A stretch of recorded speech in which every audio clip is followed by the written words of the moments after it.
Hey, alright, and we are live. Hello everyone, it's Stinko here, and today we are going to be playing with a Crash Team Rumble.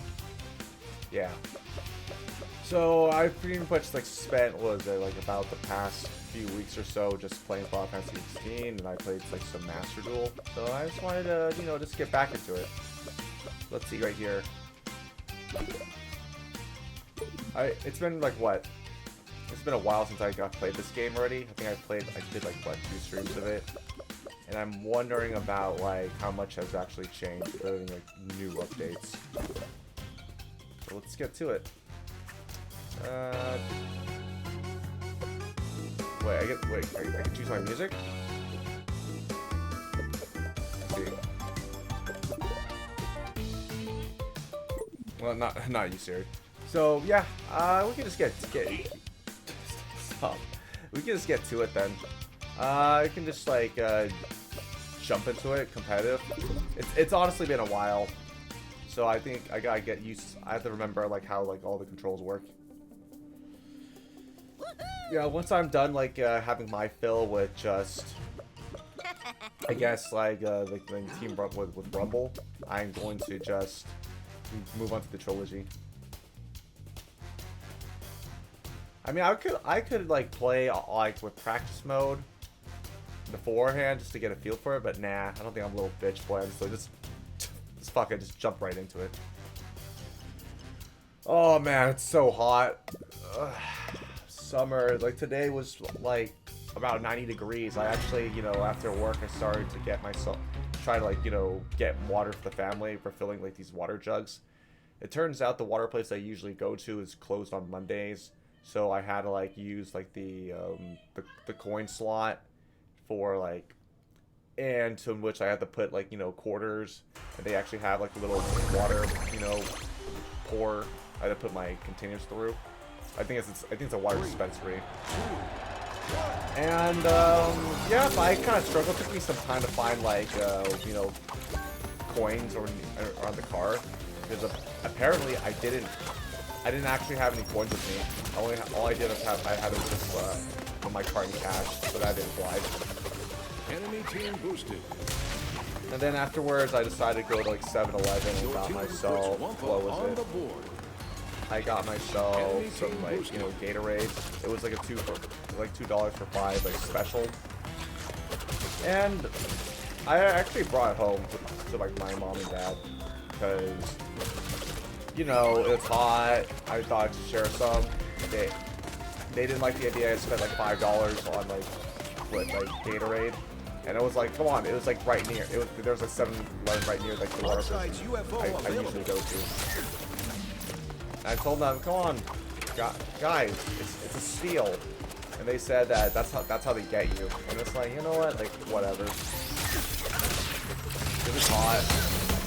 I normally don't buy drinks from 7-Eleven, because I have drinks at home, but I was there. Can they really blame me? And that's pretty much it for now in terms of my summer errands for today.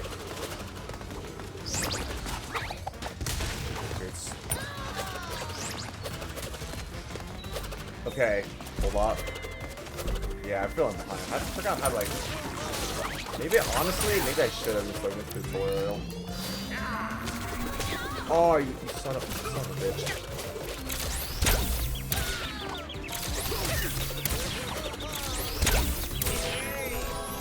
Fuck. Rip.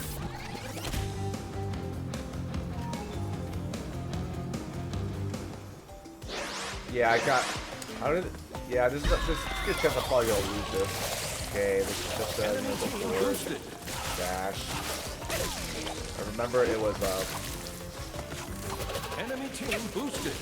double tap. Force field available. Shit. All I just remember collect the Oompas and just put it into the field. God damn it. I don't know how much the meta has changed ever since I played this game. Enemy team boosted. Jeez. Guard ready. Go, go, go, go, go. Okay, okay, so jump, circle, slam. Okay, oh, okay, so that's successful. Enemy Okay, force field. spin. Got it. Don't worry, this is just a, you know, like a practice round for like competitive. Fuck you.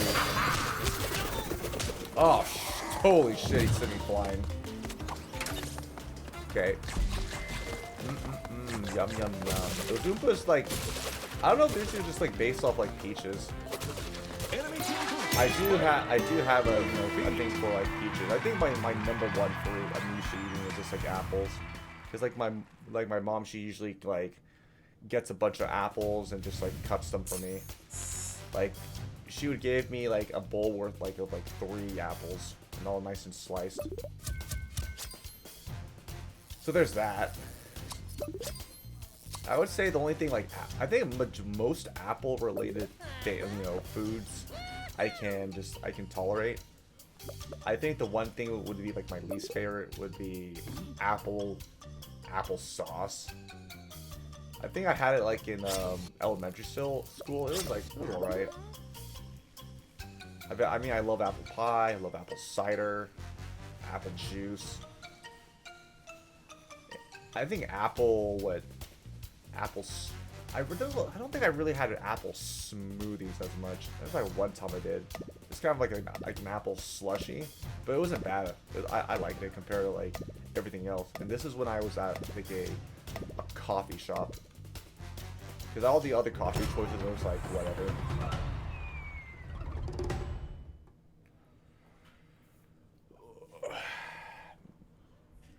Good thing I have water. Gotta stay hydrated.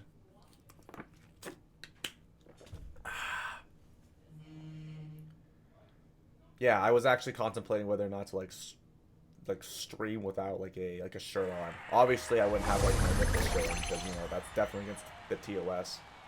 But I think I decided not to like risk it in general. It's actually not worth it.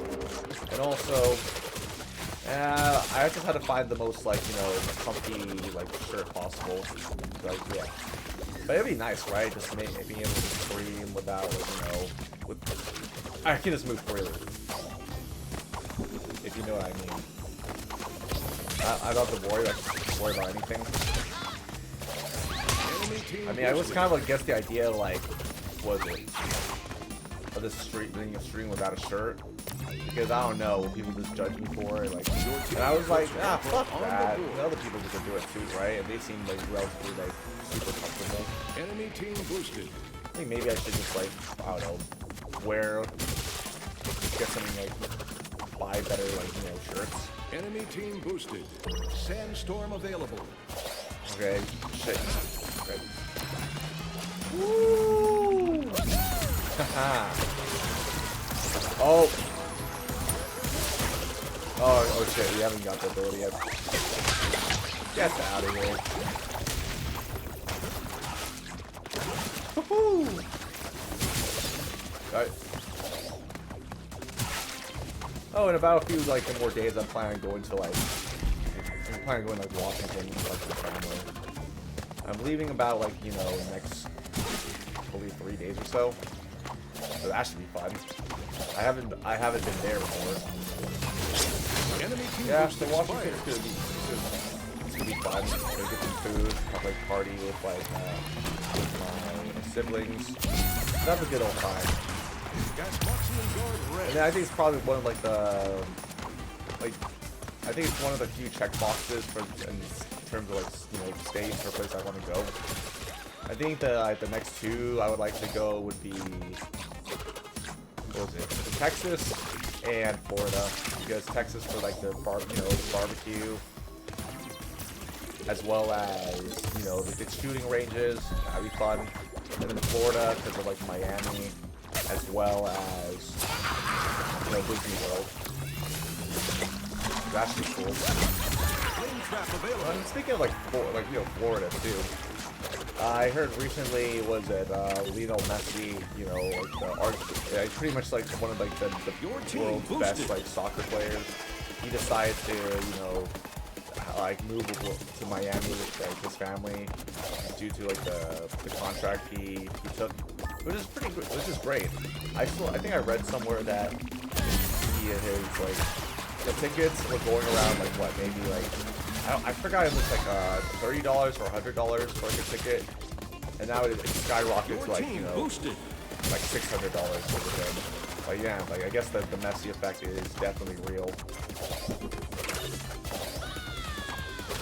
So no, that's good. I mean, he honestly, like, you know, deserved it, like, you know, because like even before, like, you know, the World Cup, right? He already had like an impressive, like, you know, resume.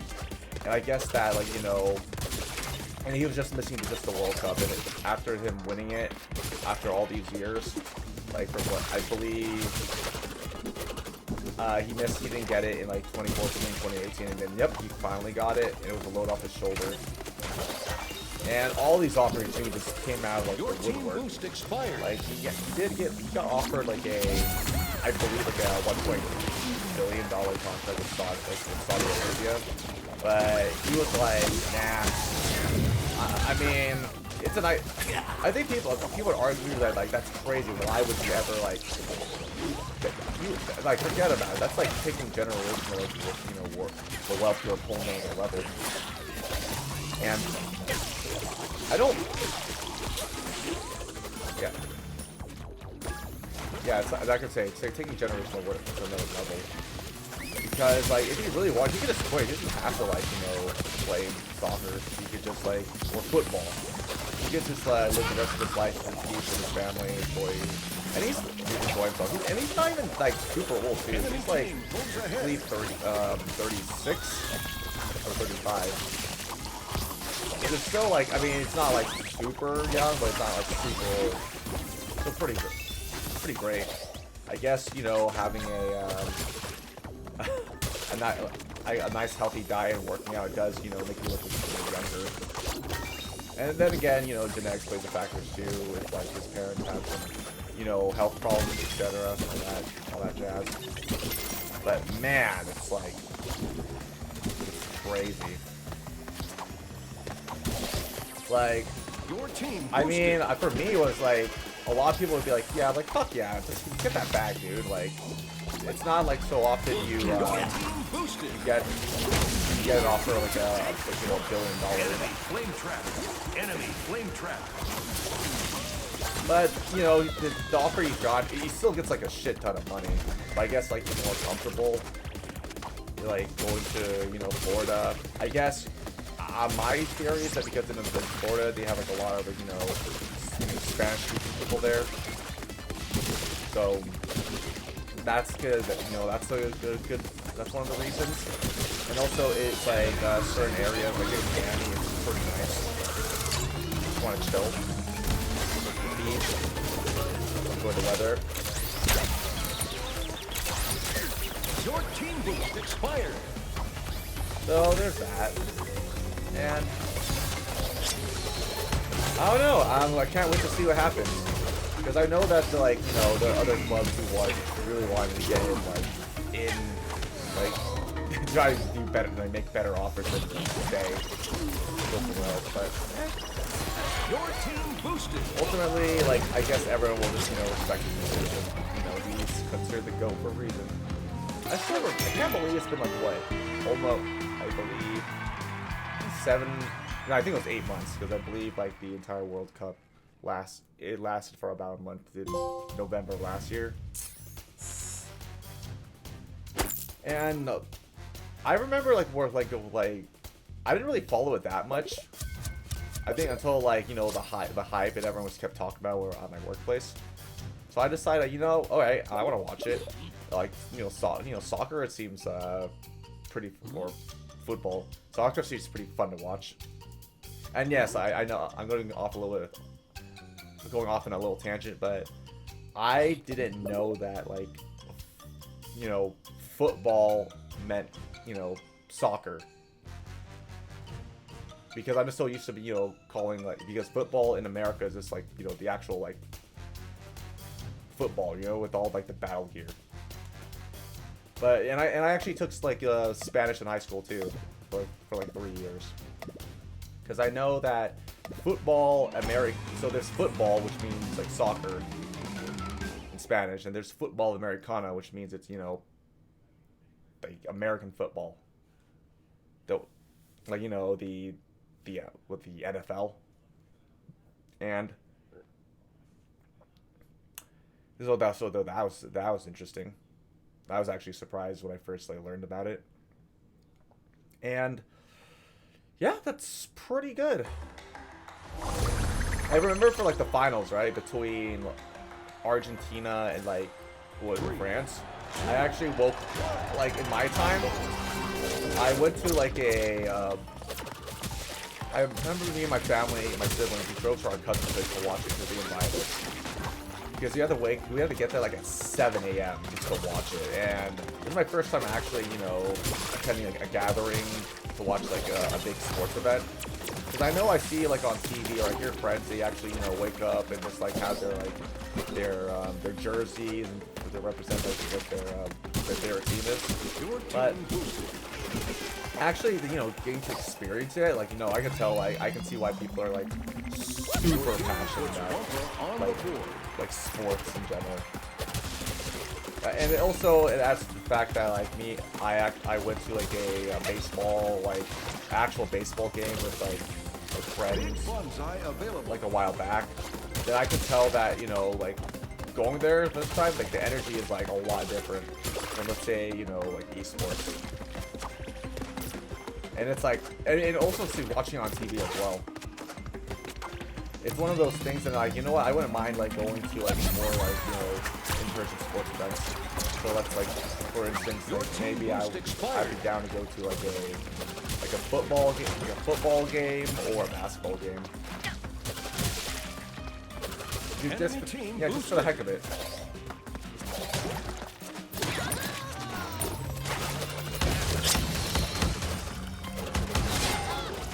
Ah. Alright, retreat. Yeah, like I was saying. And it was actually really fun to watch because I remember, like, I think it was like I'm glad that, you know, that was like my first time witnessing, like, you know, like a soccer finals.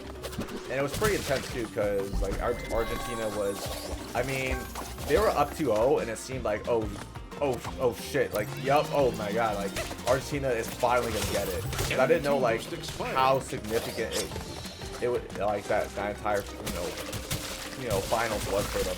Because from what I heard, they actually got, like, knocked out.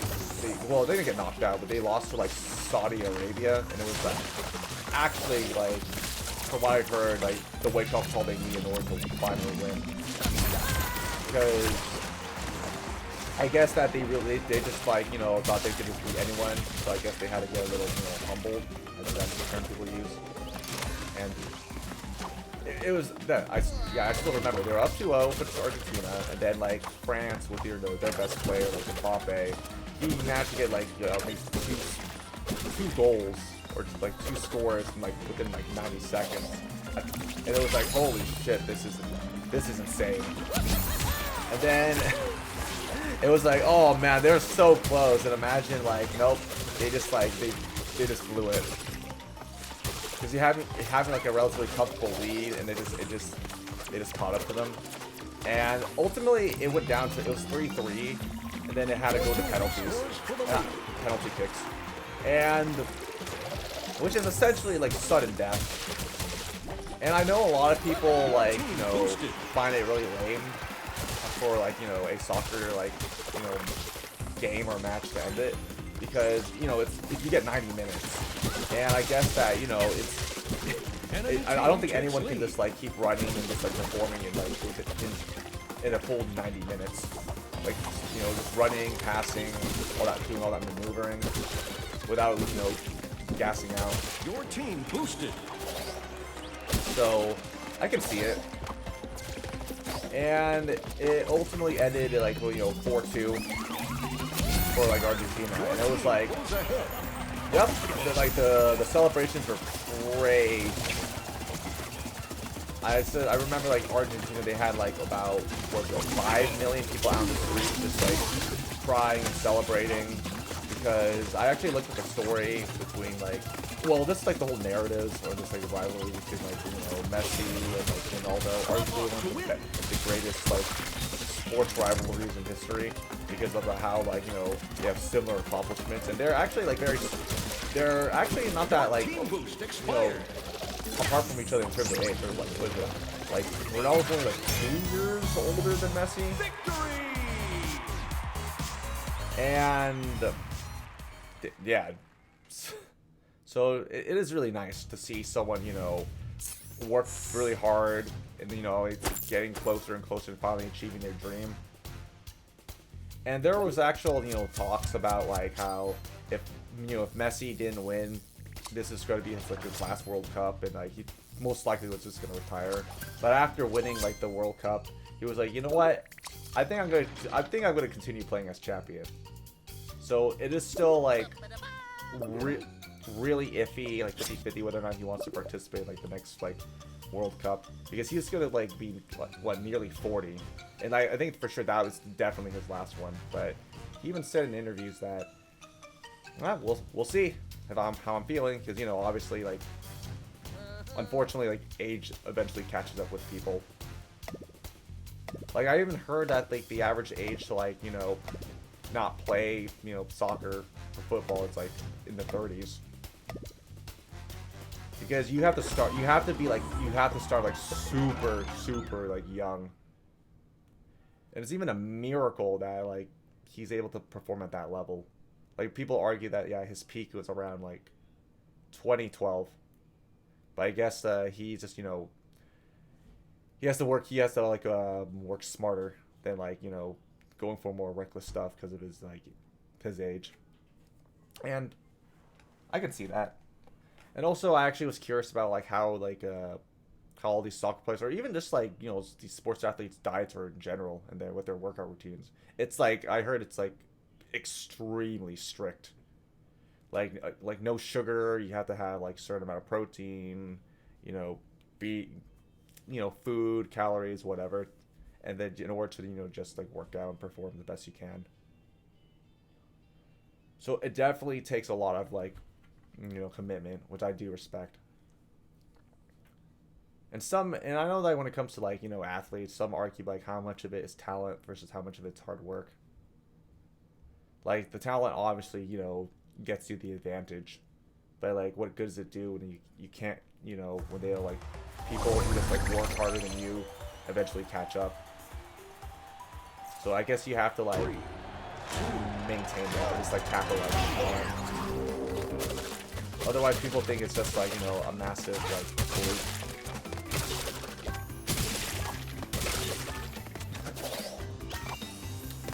So there's that. And I think, like, I heard that, like, the World Cup is probably going to be, I think it's going to be hosted in America in 2026. So me and my siblings are thinking about getting, like, my parents, like, tickets to watch their game. Go, you know, buy the tickets and go and watch live. That'd be fun. My first actual, you know, soccer game to watch, and what better way just than, you know, the World Cup. Because damn, those tickets are expensive. I think, I forgot what, like, how much, like, what's, like, the most expensive, like, you know, sports, like, ticket is in the world, in the world. Now, I know it's like, so, like, let's say with, like, for, like, the NBA or NFL, I think, like, fans could be paying like tens of thousands of dollars just for, like, a front row seat. I know it's nice that, you know, there's also, like, you know, VIP, you know, seats for, like, celebrities to, like, watch or attend these games. I think I remember, like, you know, Drake, he attended one, and he even commentated on one of the NFL games, no, NBA games. That was just pretty cool. It was a beach ball. Maybe I should get a ticket to like watching like, you know, volleyball. That'd be fun. If like I assume there is like a competitive like volleyball or beach ball. Your team boosted. Plans for next visit. I think like in terms of like where I want to go, because and also just my agenda in terms of like what games lined up for me. Because I know like obviously this weekend I'm going to like Washington with my family, and after I get back, I would just perhaps start playing Crash. Or just like wait until like whatever new Yu-Gi-Oh update there is. Bonus bet. Get one, to get to it. Victory!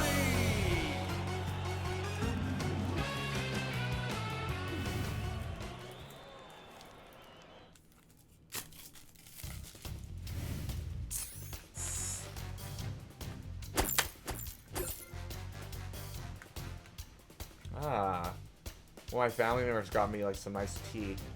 I do appreciate it.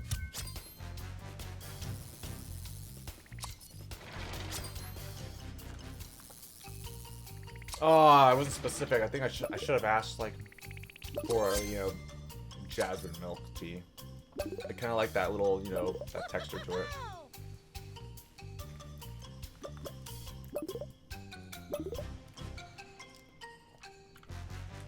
Can I do it? Can I reach rank 1?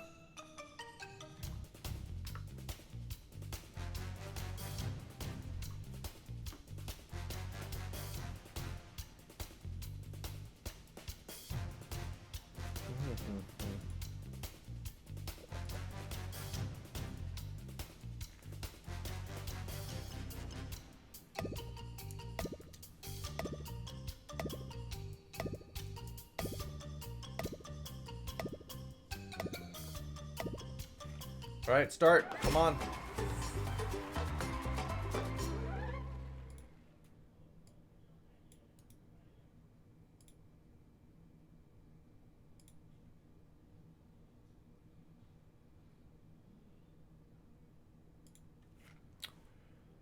Oh, man. What to do? I mean, I can't wait. I think, like, and also next week, it's going to be, like, approaching, like, my first, it's going to be, like, a 1-year mark of me starting streaming. And wow, I can't believe that, like, went fast. Probably, like, a lot to, like, just to go over. But I think I've played, like, a lot of games. I've reached about, like, what is it?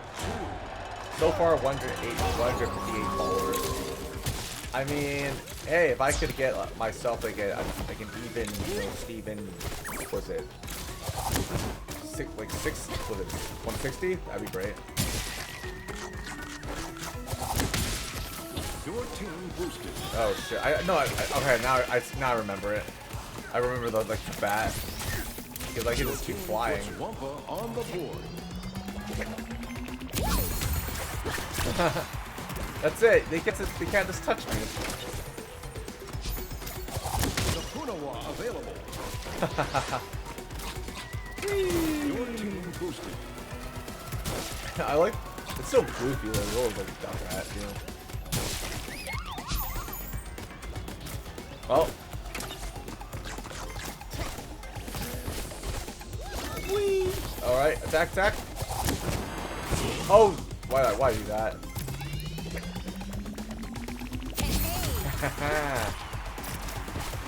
I can fly. Boosted. Let's go. Your team extends a big lead. Oh. TNT drones available.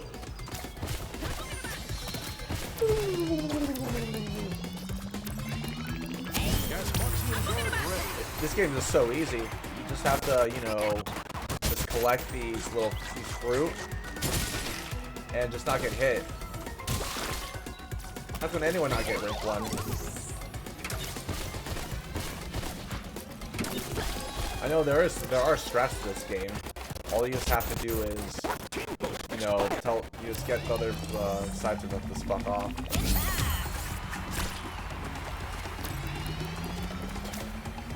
And you have to work fast too. Like, I guess, like, I don't know if the matchmaking, because again, it's been like 2 or 3 weeks since I played this game. So I don't know like what improvements, like what like patch notes they have. It's not like with Master Duel, which okay, they actually give me like the deets on like what's like going on, what announcements, notifications, things they.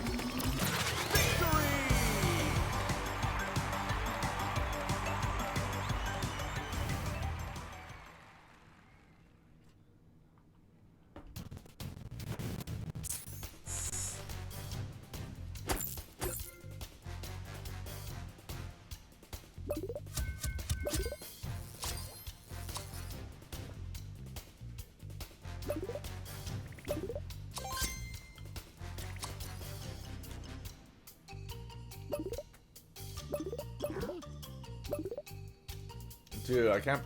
Like the Squidward like Titans were honestly one of the best like, was it the assist items in the game. How the hell are you gonna deal with that? This like takes up so much space. I remembered like I meant when I first played it and used it. It's like, what if that guy? Okay, it can't cover the entire like circle. It should be like outside the circle.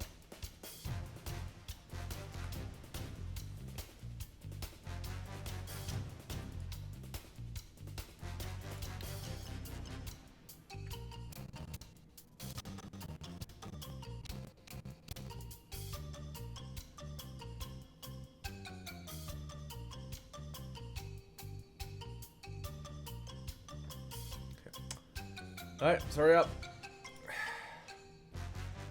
What else we got here?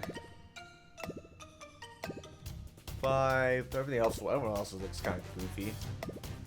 Oh wait. Oh, I haven't actually played this. What is that, like a little dog with like buck teeth sticking out?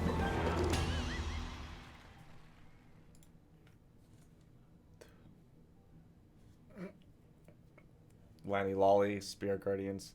I mean, they're both cool, but I'd give it to the Spirit Guardians because it's green and that's that. And I actually kind of like the little mask it has. It reminds me of like the the mask from Zelda Twilight Princess. It was like the Midna mask. I forgot what it's called. Good times though. It was actually one of like the very first games. Well, it was my first introduction to the Legend of Zelda series. I remember it was like like the summer after 6th grade, in which like me and my family's house was getting like remodeled, so we stayed at our cousin's place for throughout the entire summer. And that was about the time when like the Wii came out, right? So I played with like the Wii with my siblings and cousins, and it was at the same time where like where YouTube was still at its early stage. I remember like my brothers just like showing me what do you call it? It was the Scary Maze game, yeah. I remember that game in which you have to like there's like 3 levels in which you have to like drag, you have to move your mouse and not like touch you have to move this little square with your mouse, and you have to like not like touch the outside of like the line you're given. And it took me like 10 tries at the last level to like try to like reach the goal. And I know that my brothers got kind of annoyed at the fact that like it took me like 10 or like I think it was like 10 or 15 tries to actually do it.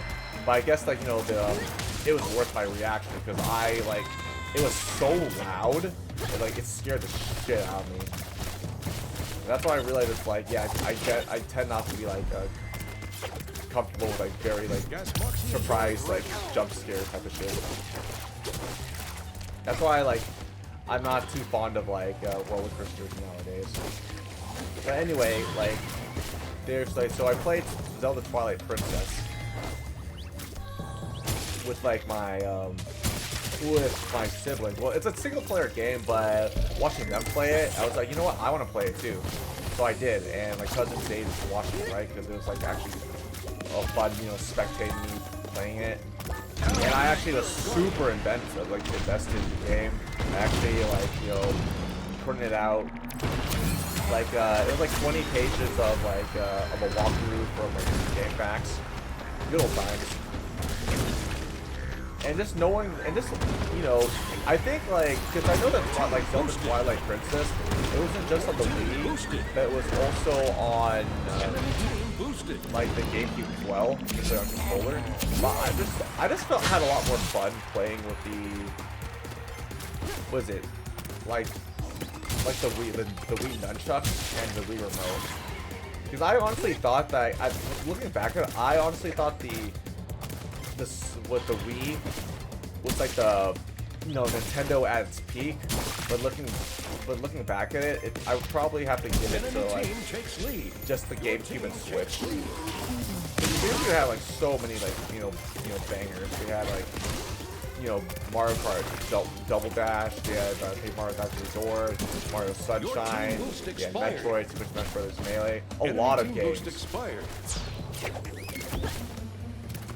And oh yeah, Pokemon as well. So there's that. Because the thing about what the Wii at the time, right? Because whoa, wow, you can play like, you know, your games like wireless, as well as the fact that it had like backwards, like, you know, I think it was backwards was it portability, in which you could play that like, you know, GameCube games in it, and you can also like go to the Wii Shop like channel in which you can download like, you know, Nintendo, like was it N64 as well as like, you know, NES games.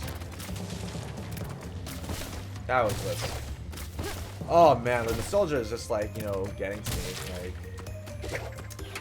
even like playing Zelda, and I think too is I was like, it was actually pretty dark when I was little, but I was like in middle school and when I played it too. I loved the music. I loved like how you could play as like Link, and you get to play in his human form. You can play in his wolf form too.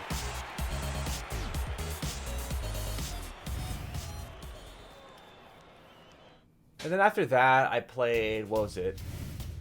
I started playing like the more like Zelda games. There's like Phantom Hourglass on the DS, which I really liked. And I think there's some others as well. I think, like I said before, that if a Wind Waker you know, was on the Switch, I would play it. Again, like I just have like no desires to like play. Was it Tears of the Kingdom? I heard it's like really good though, but yeah, I don't know what's wrong with me. Maybe it's like the newer types of like you know, Zelda games I'm not too fond of. I'm very like you know, old school nostalgia type of guy. Same with the Mario games too. At least with like the newer ones. Like for instance, the Mario, what was it, the Odyssey one? Like, not interested in that too. I think the new Mario game, or the Super Mario RPG, that's what I'm looking forward to getting when it's on like November. It's the same day that Persona 5 Tactics is coming out. But you know, I'm like, you know, craving for some nice, you know, Mario turn-based RPG game. Because the last one I played was on 3DS. It was, I forgot the name was. It was like the crossover of like Paper Mario and like Mario and Luigi.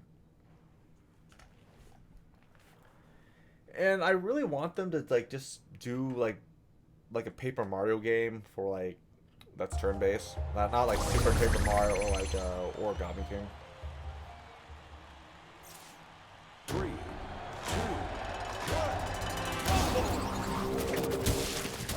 Because I think that's when like the series like was at its peak. Like Thousand Year Door. Even like, and here's the thing though too. I played Thousand Year Door. Your team boosted.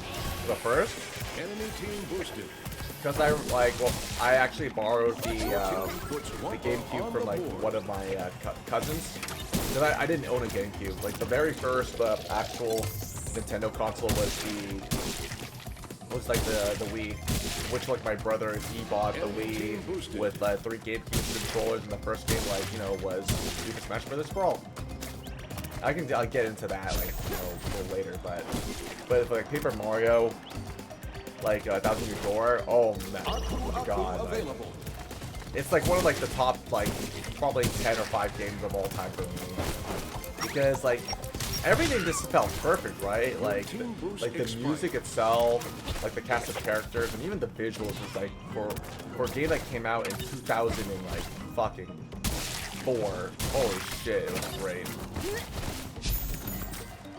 Even the combat system too.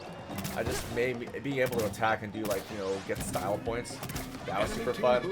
And I mean the puzzles itself weren't that they weren't that hard, honestly. Because I know for me personally, I generally don't like puzzle games. I know it's skill issue. But those were like super like fun and intriguing too. I would say like my favorite was it like because there was like about 7 like levels, because the premise of Paper Mario is that okay, you have to collect, at least for Thousand Year Door, you have to collect all 7 stars in order to unlock the Thousand Year Door, stop the bad guy from taking over the world. And if I recall correctly, I would say like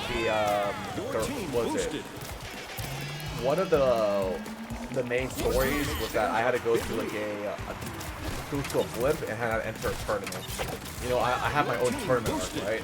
Yes, it felt like an anime, and I think that was it was just so fun.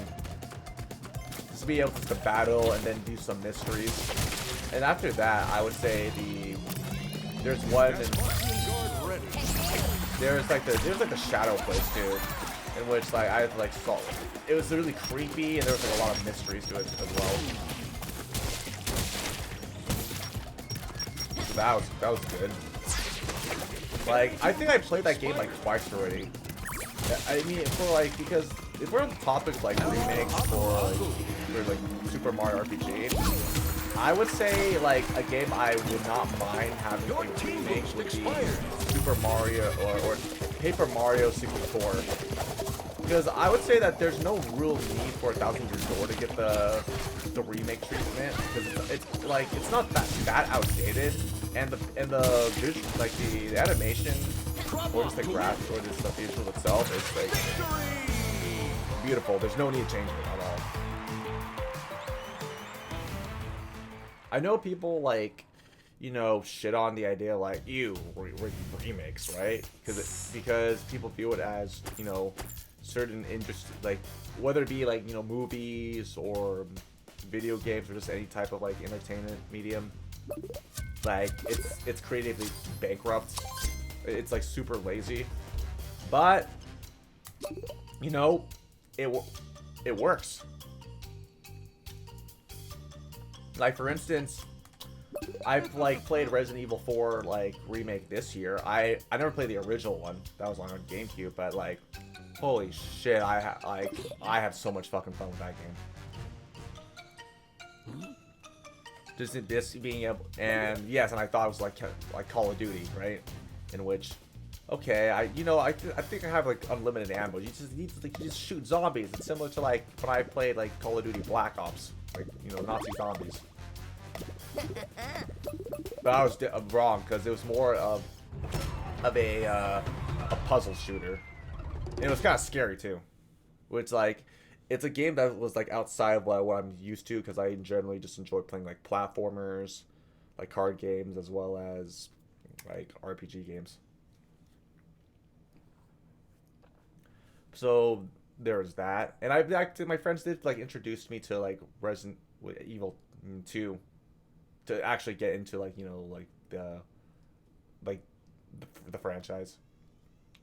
But going back to like the small, I mean, we'll see. I have the feeling, right, that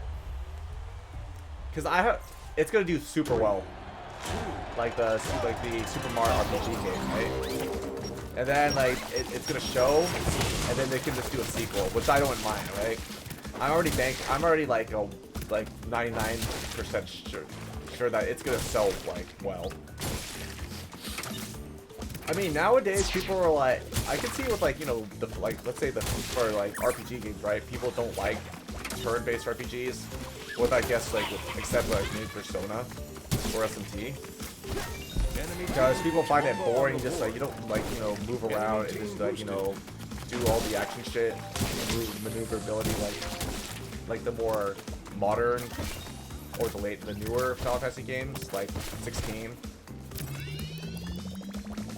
Or even 15. So there is a demand for that.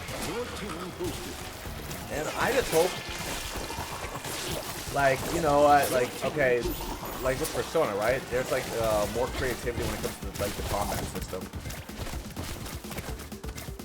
I know with like Final Fantasy, it's just, okay, select your attack, magic ability, and just like let loose. Yeah, I mean, for me, because I grew up with those games, I don't mind, but I guess newer people will be like, yeah, it could be perceived as like, you know, boring. You have to add a little more spice to it.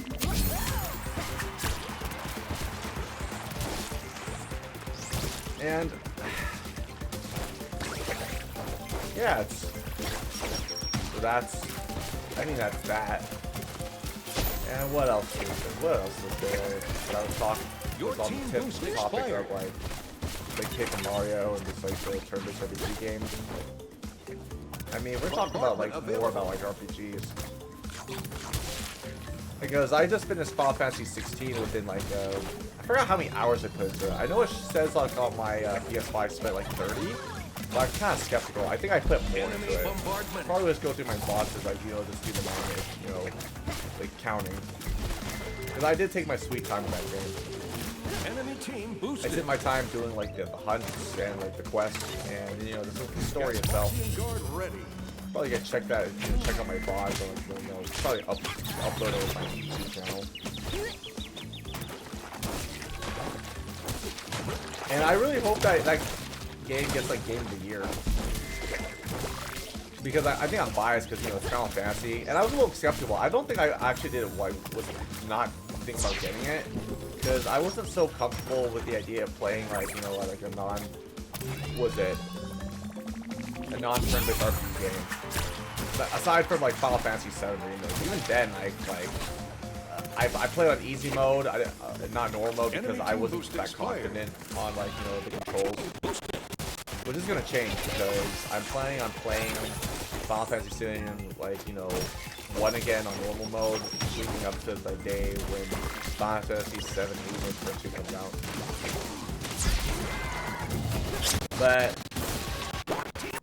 it was just so different, and it felt great for 16. I think that's like the standard going forward. Like they're just gonna keep the same like battle system.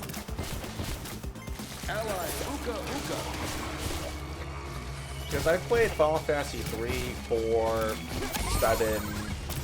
I dropped 8. I played 9. I played 10. I just played 10 Part 2. I played 12. I played 12 Zodiac Age. I never played 13 or 15 or 14. So I think it's like I played half of the Final Fantasy games. Oh yeah, and 7 Remake. That too. Your team boosted.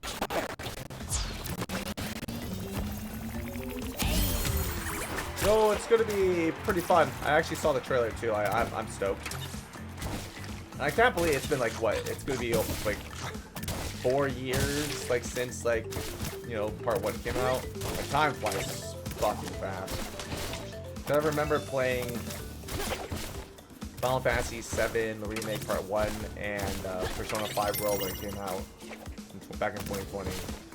So I hope that like it's not going to be the same situation for Persona like 3 Remake or Reload with Part 7 Part 2. What was it, 7 Part 2? Because I want to like take my time playing one or the other, and not feel like I want to rush just to play the one of the games that are coming up right after the other. Uka Uka available. Because with like Persona 5 Royal, as well as Final Fantasy 7 like Part 1, it was like about 9 or 11 days away from each other. God damn it. I want to finish playing 5 and then playing like 7 after. My friend did the opposite, because I was more stoked at playing 5 in the Persona 5 World than I was like with 7 the remake.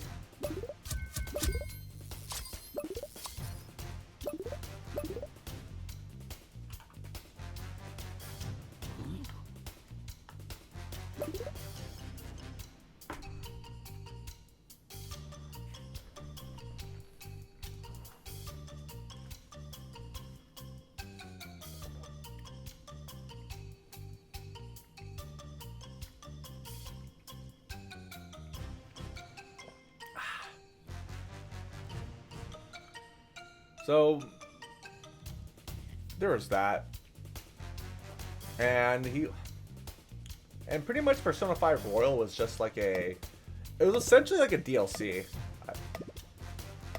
if I'm like being honest, which I don't mind necessarily, because they did have like, a lot more content, and they did improve some aspects of the game, in which I kind of like the fact that you weren't able to like abuse like the insta grind, like option they had in the game, because you would just have to like, you could like fight this like, go this one area, fight this one enemy, and then you could just like grind super fast, and then you would just be like way overpowered, and it kind of like made the game not as fun. Because for me personally, I don't mind doing like the grinding, like, the legit way. I know for some other people nowadays they don't have that much time, so that's why they have options to like, like turn off the difficulty in mid game, or just like spawn like instant XP, enemies, or like instant like ability points for like enemies.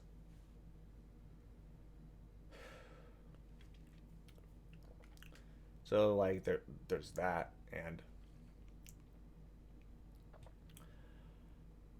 I know that like for Persona 3, like, was it Reload or the remake,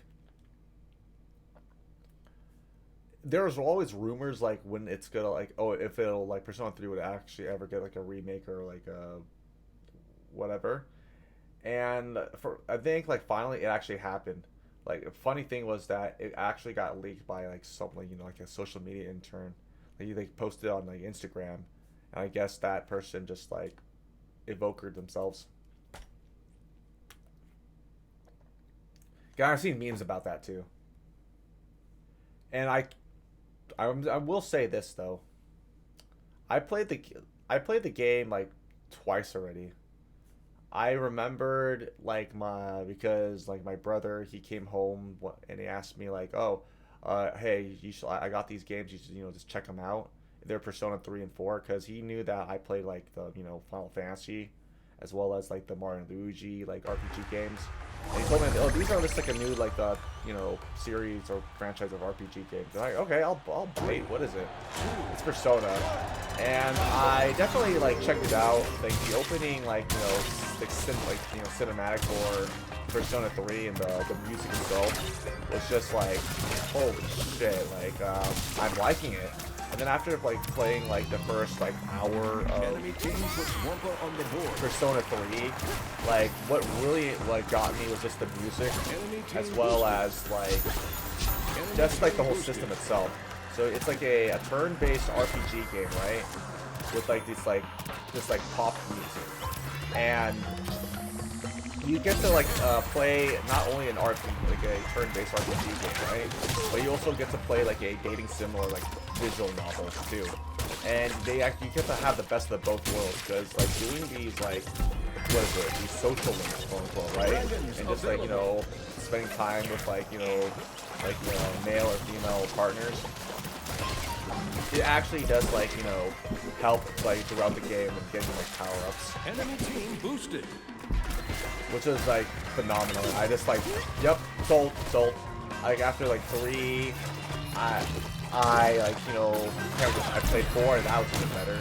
I know that for like Persona 3 too.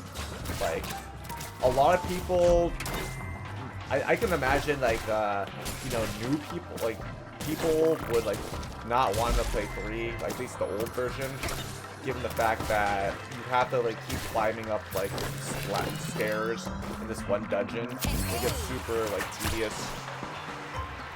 There's not really much to like, you know, look forward to. Like I remember there's like a friend.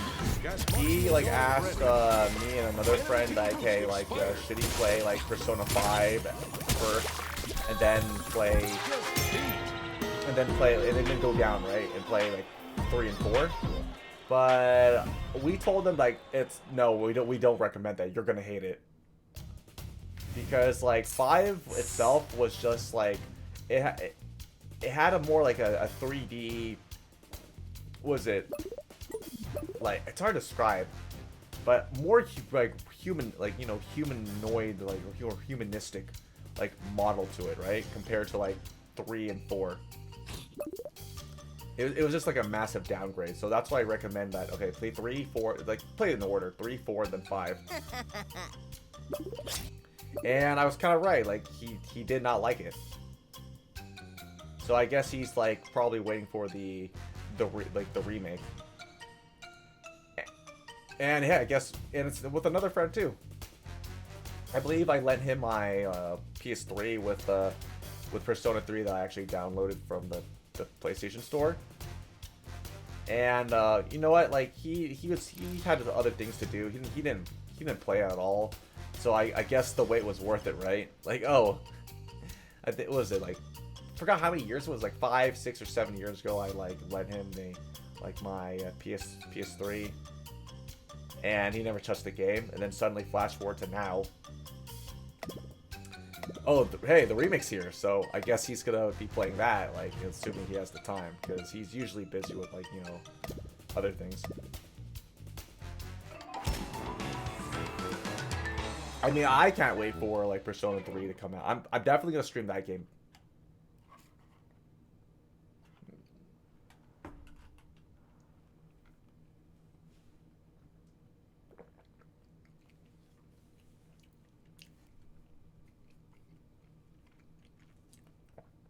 If I had the option of streaming like whatever first, like Persona 3, like the remake, or like Final Fantasy 7 Part 2, I'm definitely gonna stream, you know, go for 3 first, because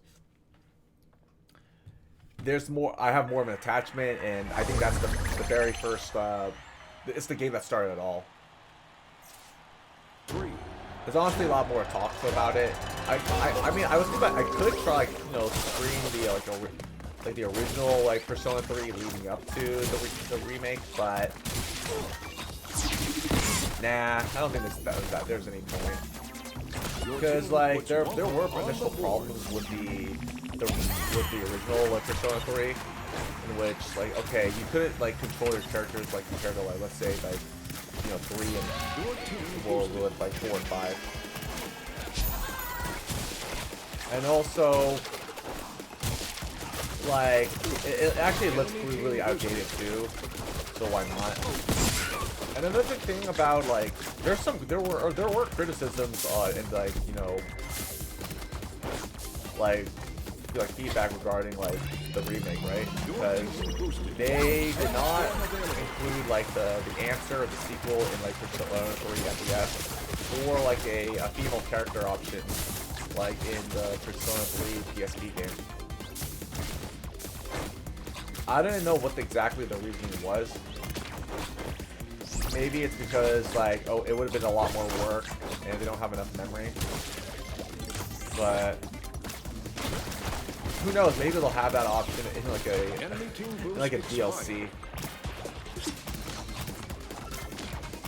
I mean, it can't be that hard to incorporate. But what do I know? I'm not even a developer.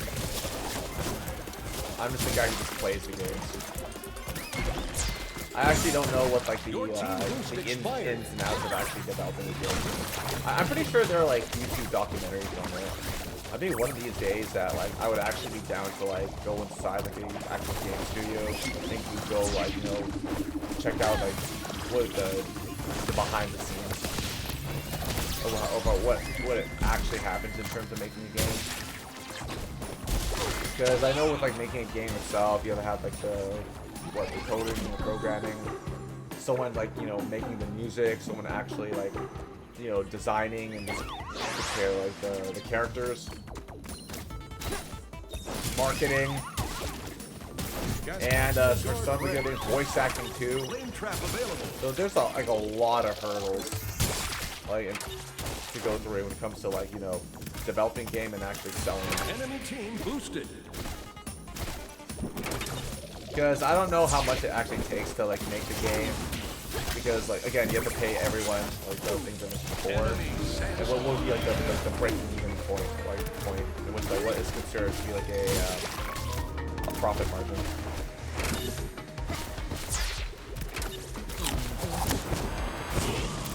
So there's that. I'm pretty sure, like, I don't know, maybe the same thing with is for like movies as well.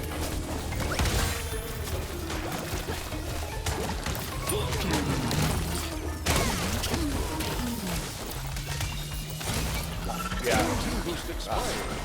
Yeah, I'm pretty sure the same thing goes with movies as well. Like how I now like at least like in like America, like comes the Hollywood movies, right? Like the actors, they like depending on what tier they are, they have to get paid like in probably the hundreds of like tens or maybe millions. Because like even like the name itself is like the amount of recognition. Right? You have people, let's say like I don't know, like Johnny Depp or like was it Will Smith? Those are like the big time names. Or even like Angelina Jolie too. Or maybe even just like something like Brad Pitt. Like you better like pay a lot. You gotta pay a lot for those people. Enemy team boost expired. And the thing about me is that I never like watched a lot of movies when I was little. I never like because you know I never gone out to the movie theaters. No one really like drive me there. So there's like a lot of movies that I was growing up. I saw in like the TV and commercials. Sandstorm available. Defeat. I saw, but I think like the interest just waned over time.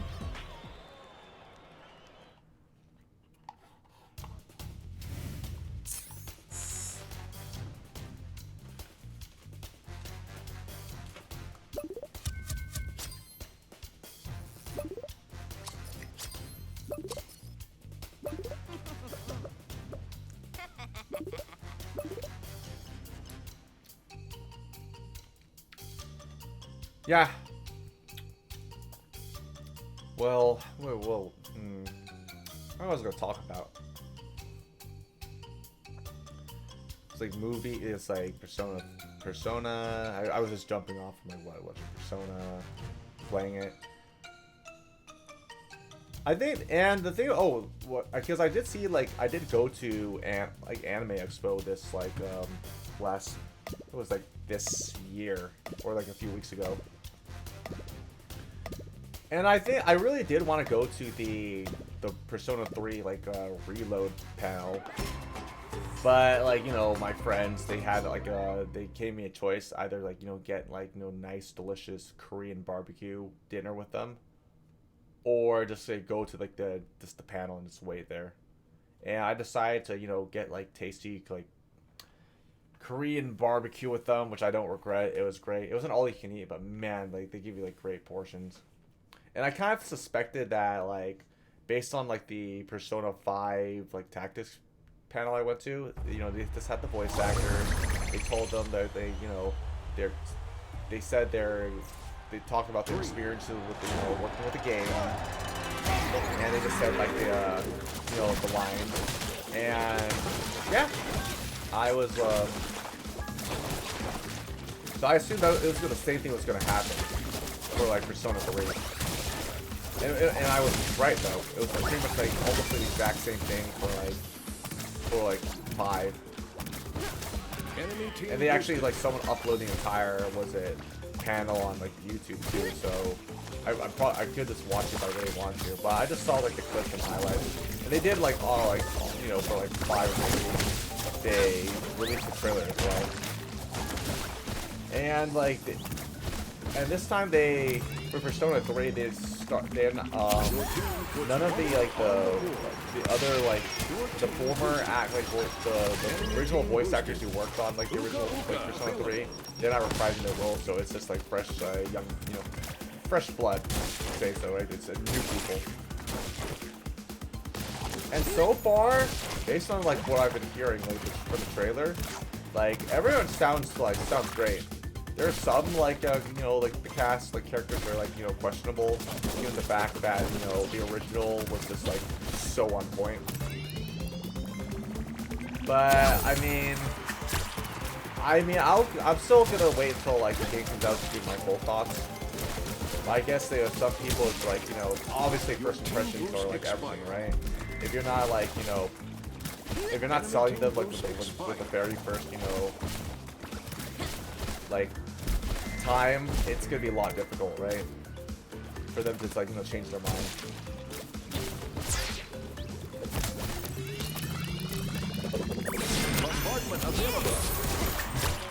I would say I'm confident. I think in terms of like the voice acting for like Persona, it's been like pretty spot on. I don't think I generally had a plug-in issue with it.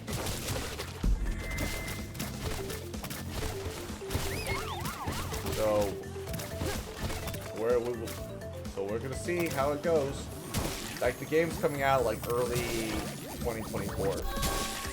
So, but again, I don't know. I hope it's like away from like Final Fantasy VII Remake for 2. Given the fact that, like, again, I don't want this to be a whole like Persona 5 and Final Fantasy VII like issue. Because from what I'm hearing, it's gonna like Final Fantasy VII Part 2. It's gonna be coming out the end of January of next year. Your team extends up. Those are the rumors. So you know, you gotta take it for like a grain of salt.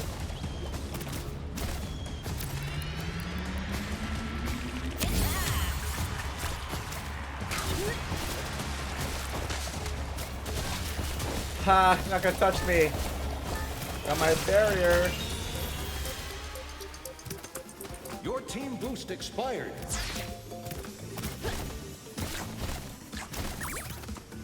And overall, like my, I mean, that wasn't the other thing I did with like Expo. That was like day 3. My overall, this was like my 4th time like attending Anime Expo, but this time I didn't have like the Premier Pass, which was pretty low.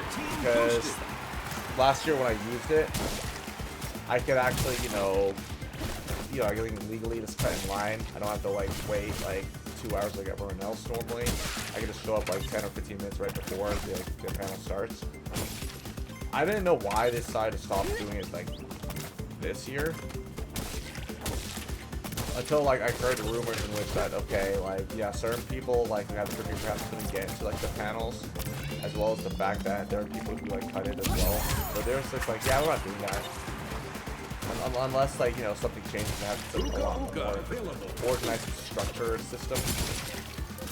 But aside from that, I think I went through like everything I wanted to. I know like day 1, like the merch, like the exhibit hall, the merch hall was pretty packed. I had to wait until like day 2, day 3 for me to actually take my time walking through like the merch or exhibit hall and then the art gallery. And even before, like, you know, when like day 1 or the weekend of the expo started, I actually went a few days earlier, well, to, you know, because like a friend was like, he was volunteering over there and he had to attend like negative day 1. So, which I didn't mind, right? Just chill in the hotel. I just walk around like, you know, LA, get some food, which is great. Hey, what's up? Yo, Swan, what's up? Yeah, I'm just playing some nice, some Crash Rumble and just rambling about stories, all that, for the past hour.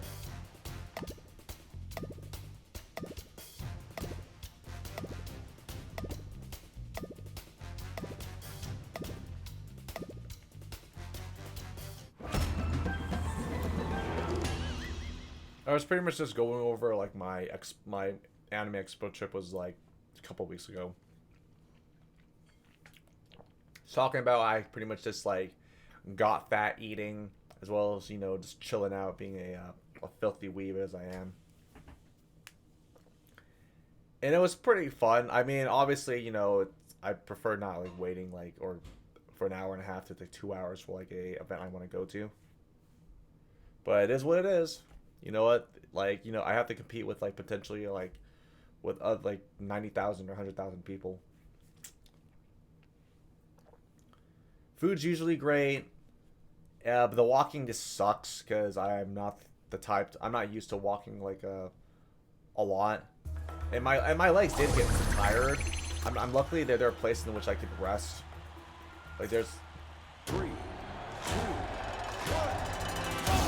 But man, like I think I burned like I don't think I burned enough calories just to make up for the fact that like considering how much I ate over there.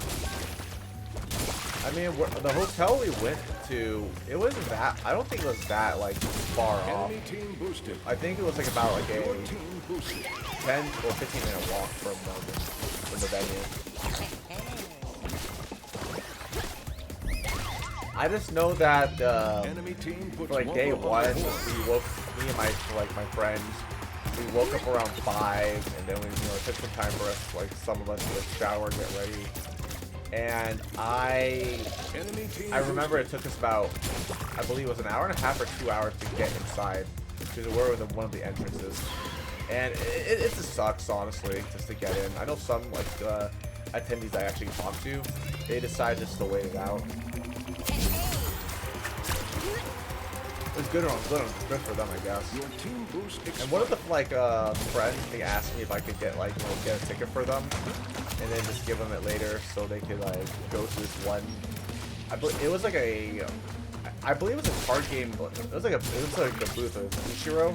They were selling what card packs of like Hollow Eye, and you know, as well as like Shadowverse too. Enemy team boost expired. So, I mean, I didn't mind, honestly. You know, just waiting in line for them, getting what they wanted.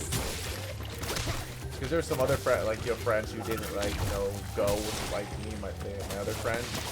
They asked me to get them, like, certain items from, like, the artist alley or just, like, the hall.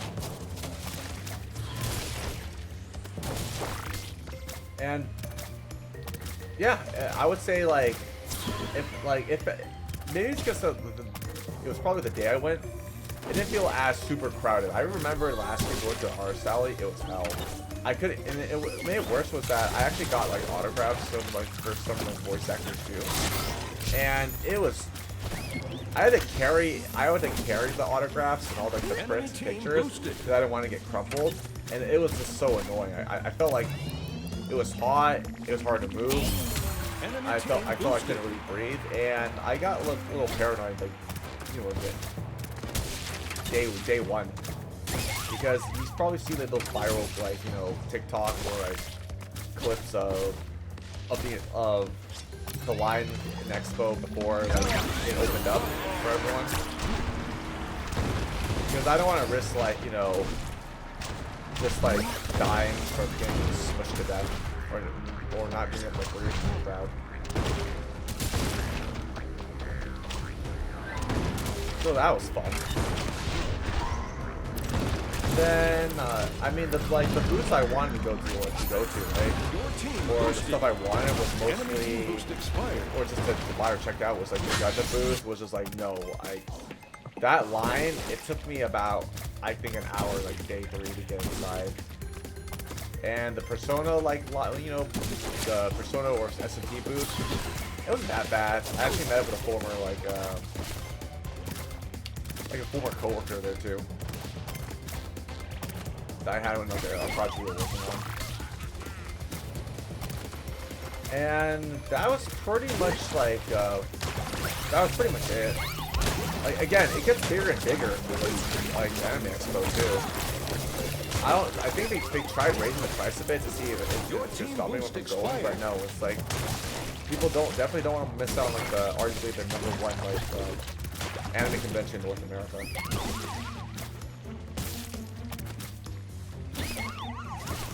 Again, like it only takes like one like horrific accident to happen, and then that way they would kind of like either move the event somewhere else, or they would just have to like cut down on attendance.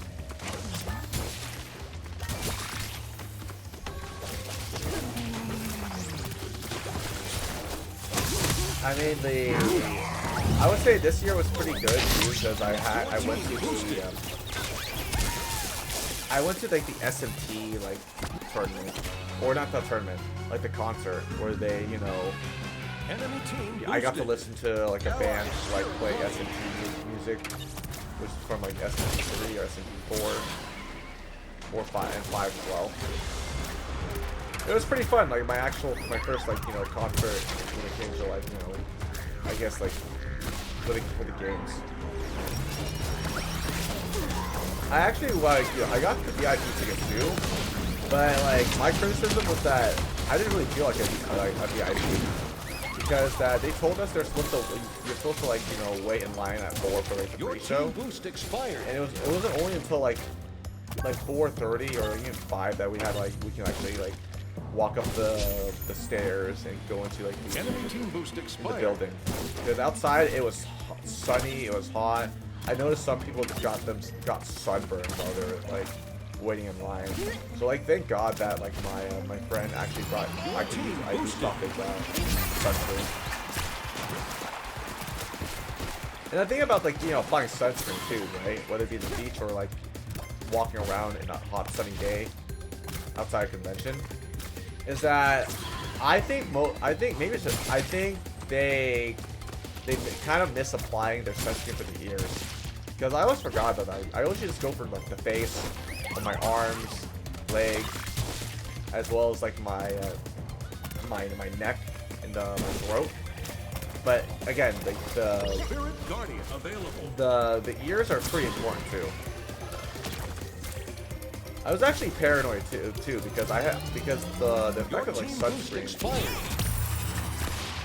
it lasts for like a couple hours, so I kind of forget like how long before it wears off, and that, oh no, I forgot to apply more, because I use a lot of sunscreen and I'm kind of cheap on like, you know, or I use a lot, I would say.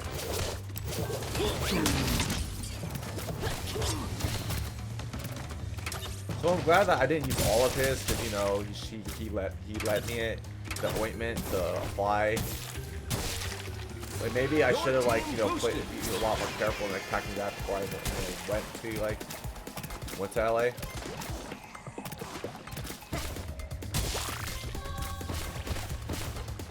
Well, you know, maybe I'll add out the list.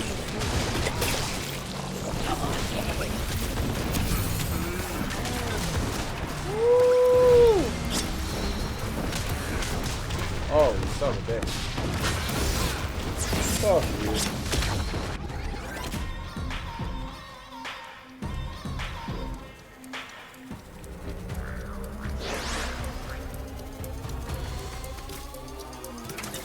Your team boost expired. Enemy team boosted.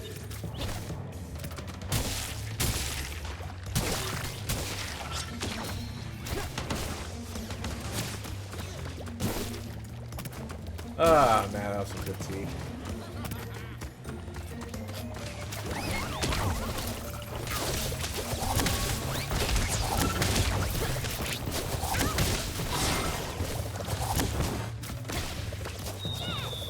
Oh, that was stupid.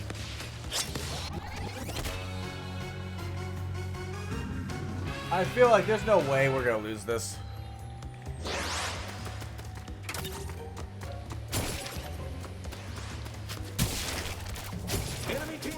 Oh. At this point, we can kind of take our time. Unless all they're doing is guarding this area. So here, have a nice burger.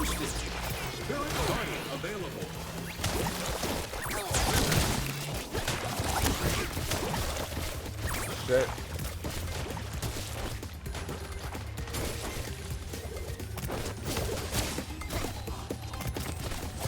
I mean, if we're going for time, that's all I can do is just safeguard. They're just putting all their forces here. Fuck you guys.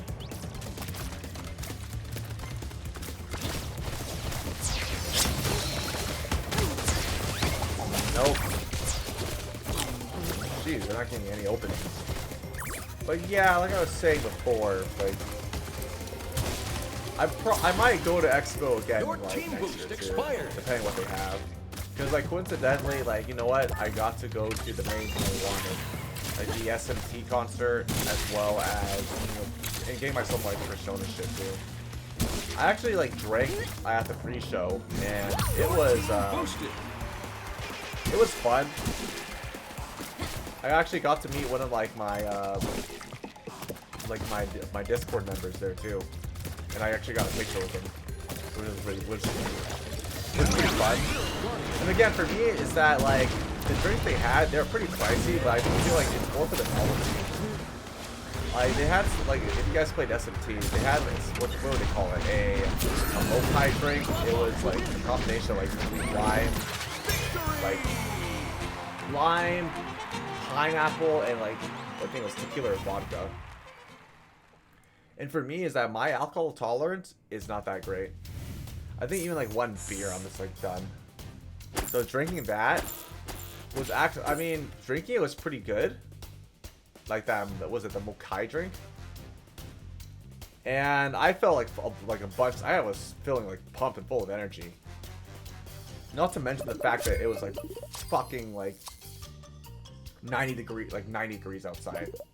Because I remember I was waiting outside the venue, or outside, like you know the building for like 30 minutes with everyone else. Not to mention that like I didn't even have any water bottles. I had like a water container because like at Expo, they have like a no plastic bottles like policy allowed, which is, you know, I can understand it, right? It'd be pretty lame if you seen like a bunch of people just like littering and throwing plastic bottles over there. That wouldn't be cool. So, you know, it makes people to actually, you know, be smart, not be like, you know, sloppy.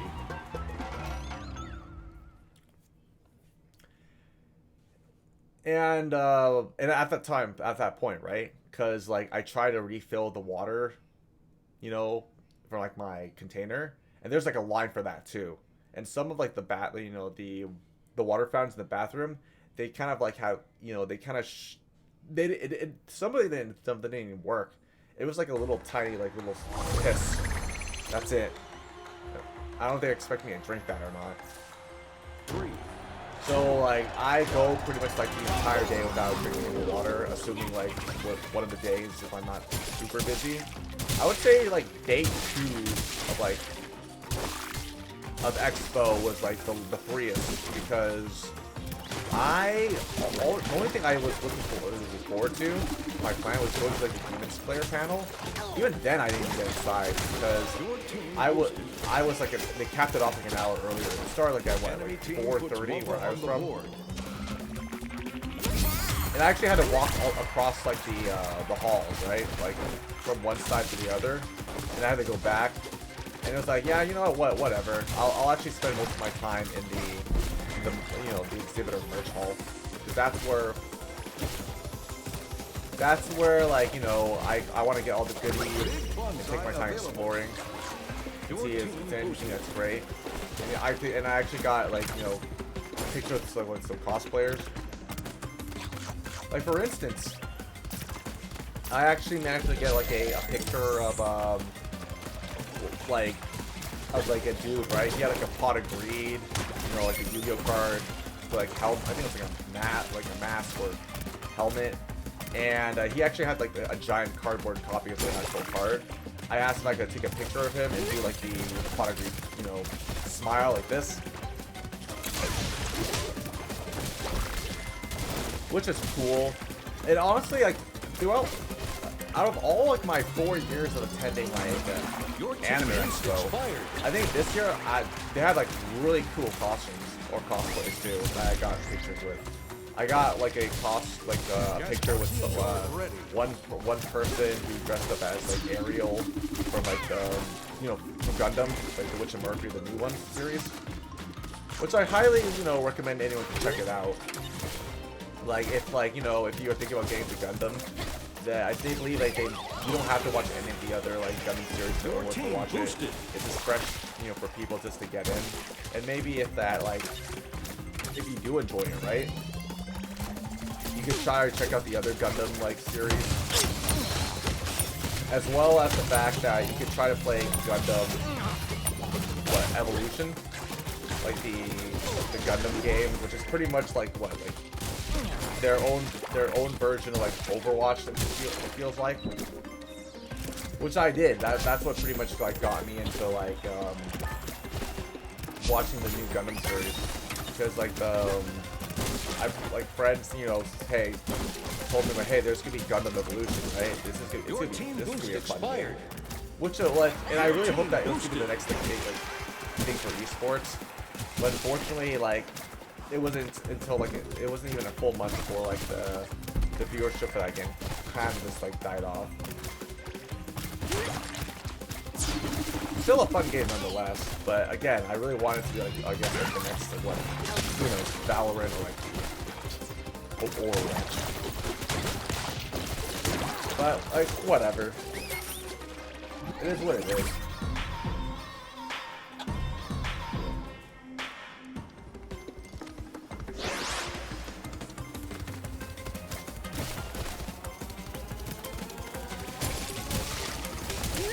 Your team boost expired.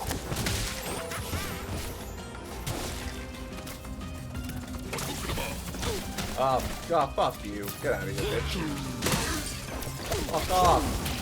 My territory. Woo! Okay, you know what?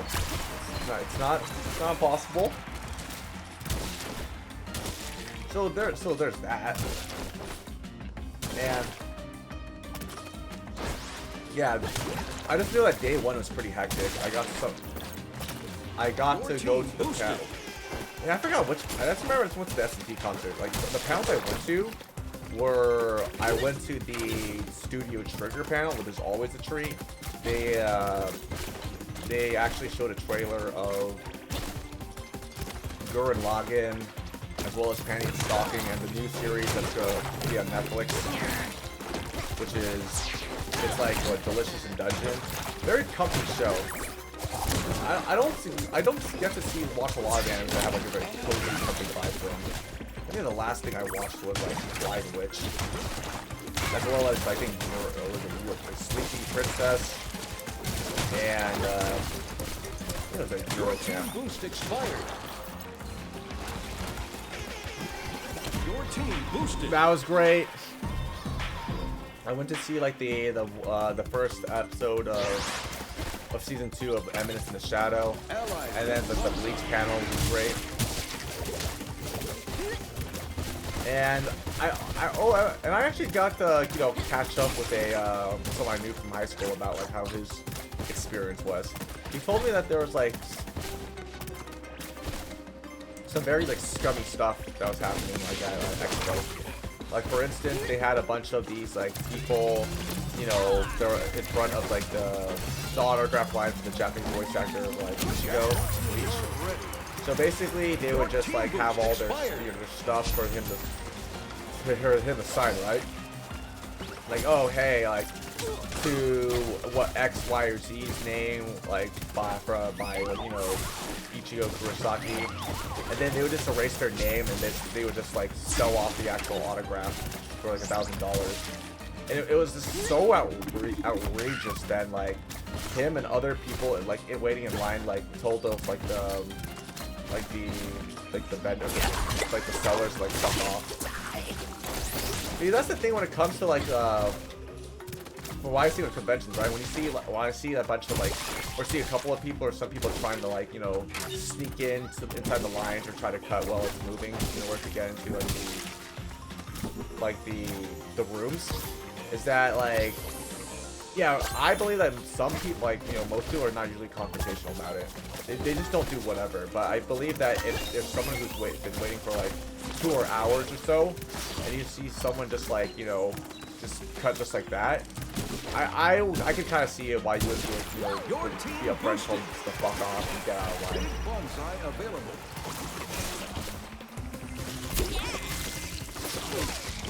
But some people, like, I guess they just want to be that, you know, that guy or girl, right? Just complaining. They would just be like, why do you care personally, right?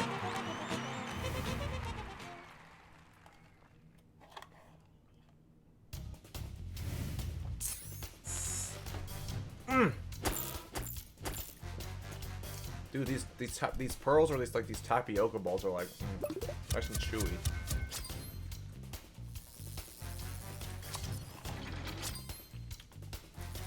In case you guys are wondering, I got myself like a jasmine tea with ice that's already melted and some pearls.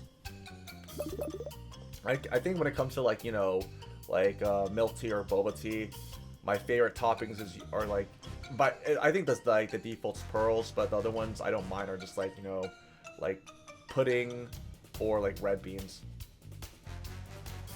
So those are great.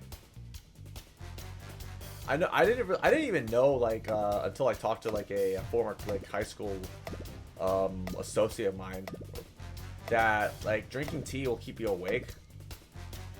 I know that like, you know, black tea is pretty strong because I always thought that if you really want to try to stay awake, right, and get your caffeine, you would just drink coffee, like this nice, you know, black coffee. But it turns out there are other ways, like black tea. So I remembered I was like I actually was working at a company and for like a project, for like a contract, and they had these like these tea packets. You know, you had like black tea or green tea, and then you had like a coffee like machine. So I decided like every morning I would just like switch off in between the two. So one day I would just give myself like tea, one day I would give myself coffee. And it's not just limited, you know, just like tea, but just like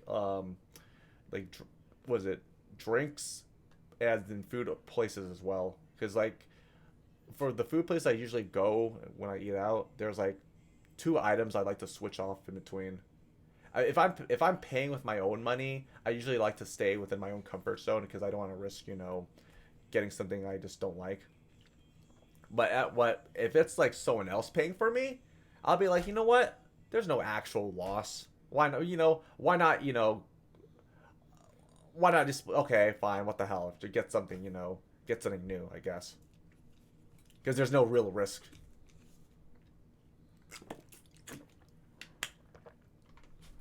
Nowadays, these like, I don't know if it's because of like inflation or anything, but like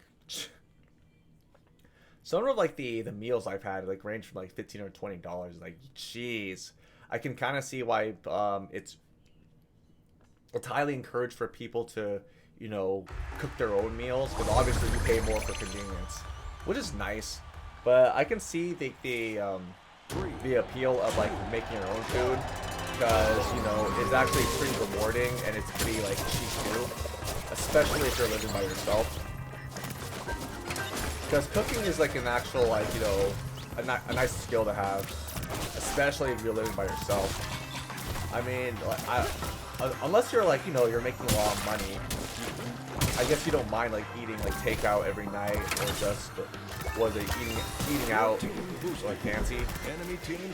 But I think for the average person, you would just like, you know, try to cook like what, I don't know, like chicken with rice, or just make fried rice, or very simple stuff.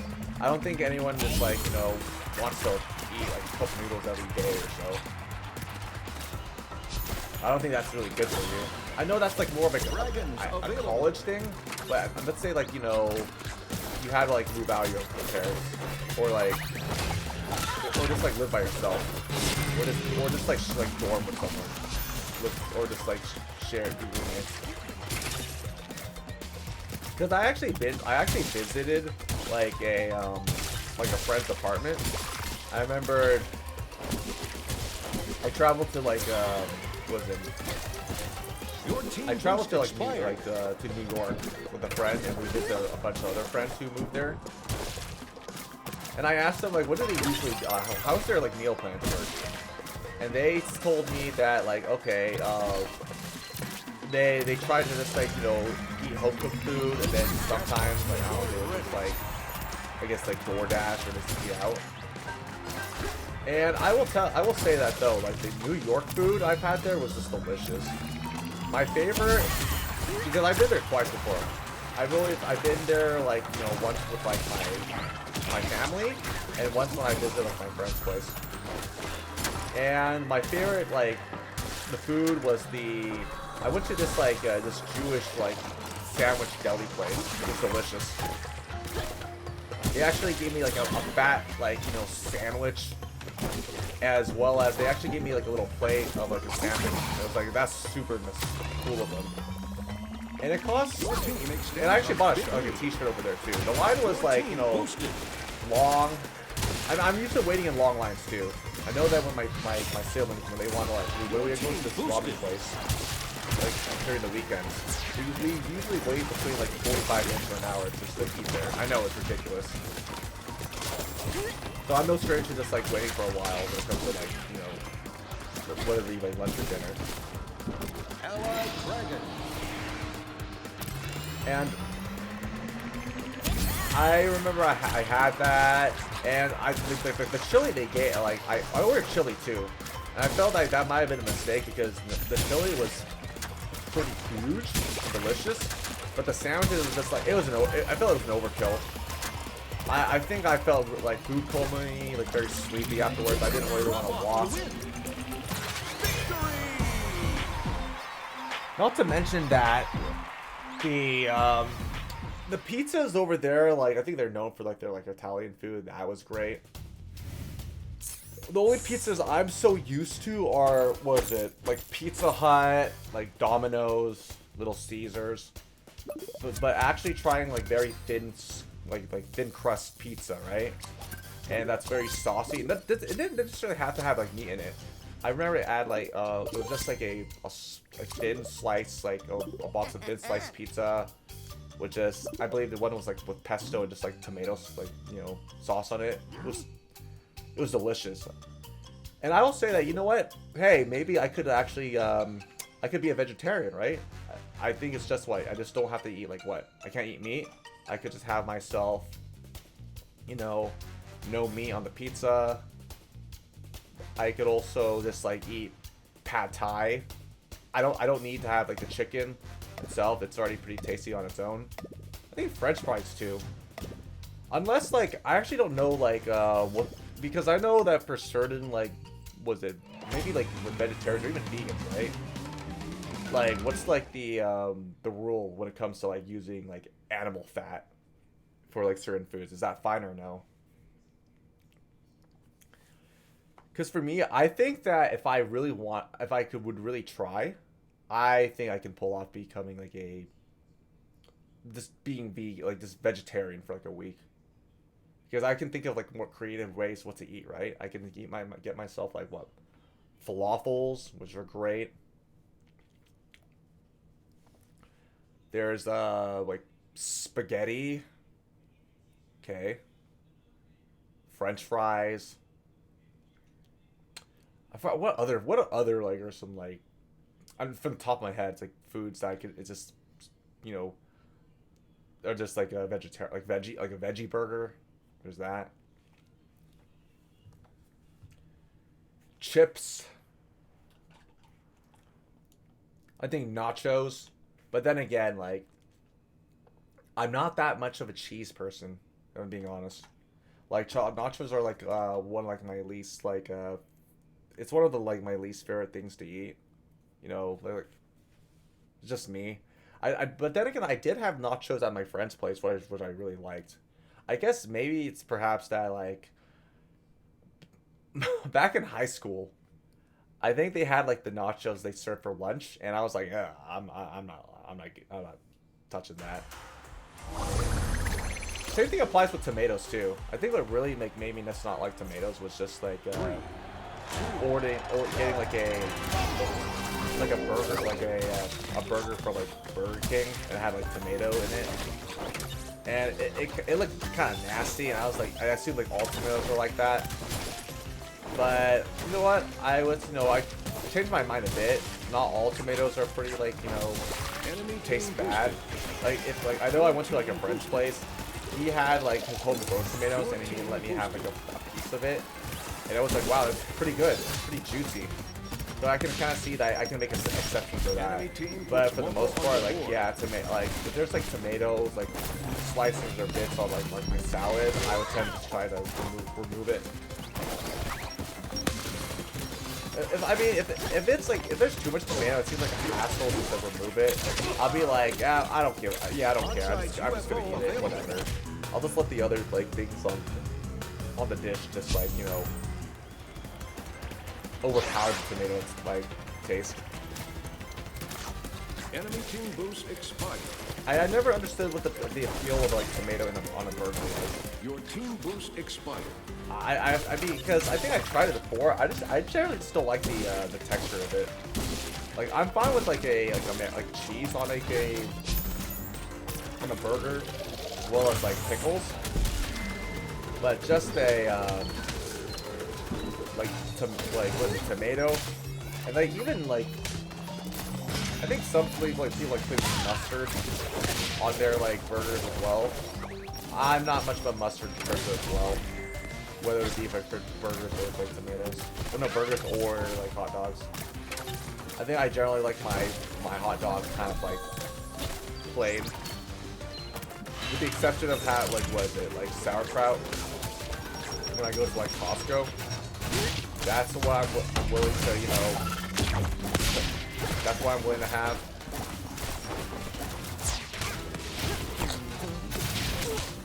Your team boosted. Ah, fuck off.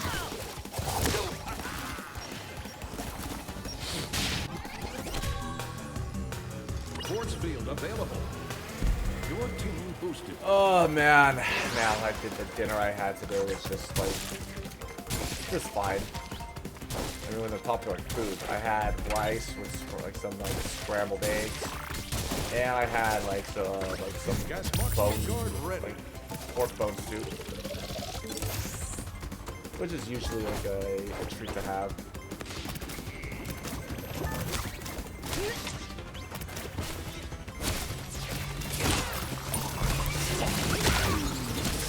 I feel so close to you right now. It's a force.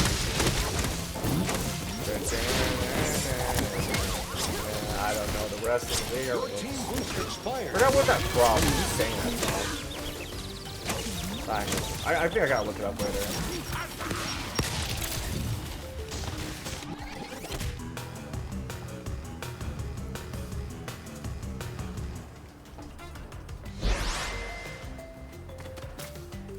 Enemy team boosted. Enemy force field. Woo!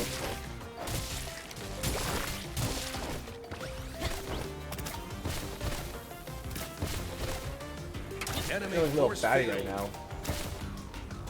I think oh yeah, speaking of like bats too, I did like watch like the Batman, right? I forgot which Batman was it, right? The newest one. And I actually had a like a pretty good time watching it. It was great. I think the one like my introduction to like, you know, the Batman like in terms of the movie series was the 2008 one, the one with Joker. It was the Dark Knight. So I know like my brother, he wanted me to watch like the 2005 Batman, and then like 2008 like I think that's what's called, the Dark Knight, and then like Dark Knight Rises comes after. And team boosted. It was dark and it was pretty great too. I guess it's like, you know, dark as it feels really serious. It doesn't have to be all that like, you know, frightening and scary. Maybe if you watch like the cartoon, right? Because I don't know if anyone's remember watching like the Batman when they were little on Kids WB. That show was pretty dark. like for like the first 2 seasons. Like I don't know, well the shows I grew up with, well that had like a more, you know, it was supposed to be meant for kids. It was kind of scary, like and frightening. Like Courage the Cowardly Dog, Samurai Jack, and Batman, like, you know, the Batman.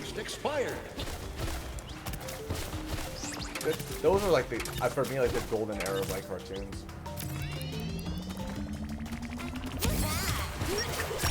There was, and yeah, speaking of like the like was this like going back to like the Batman. I still remember the was it Joker? It was like why he's so serious, and I think it was one of the, I think it was Heath Ledger. Like he did like a phenomenal job on the Joker.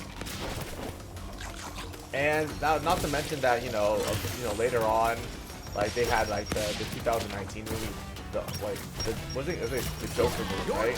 It wasn't necessarily about Batman. It was focusing about Joker, like it was like a separate entity as well. I remember there was controversy regarding that like that movie in which like I guess the media said that that movie would inspire like mass shootings or something, but which it didn't. I guess all that that fear mongering didn't work, and it became a success. I feel like it reached $1 billion like in the box office, like an overall revenue. UFO available. So if there is like a Joker or 2, a sequel of it, I'd be down to watch that. Your team boost expired. Other movies that like I watched recently was like the live action like Little Mermaid, as well as like Spider-Verse.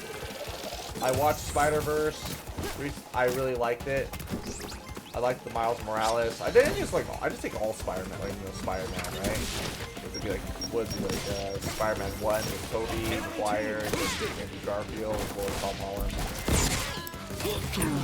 They're always like, it's always great to watch them. It's such a great, especially with No Way Home too.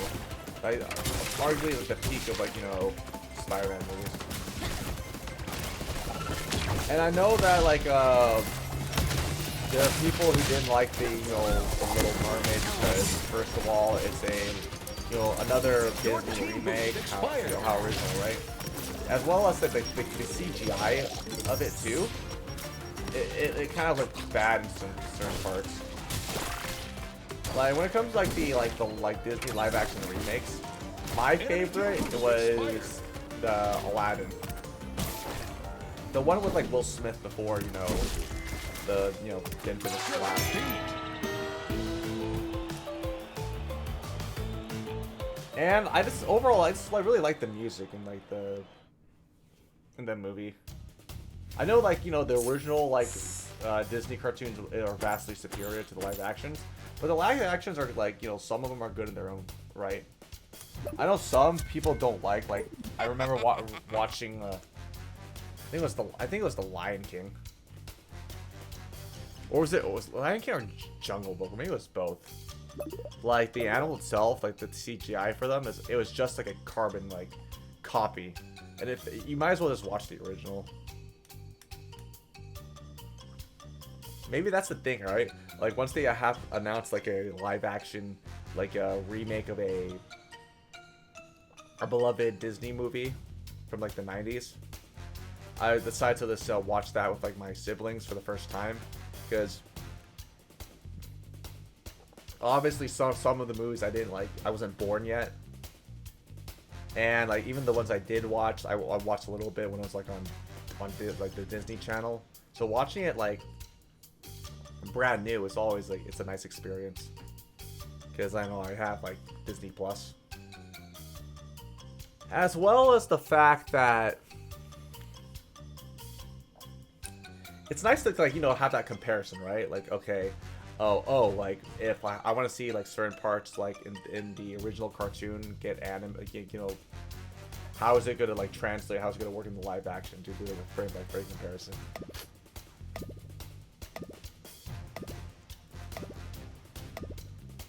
And I think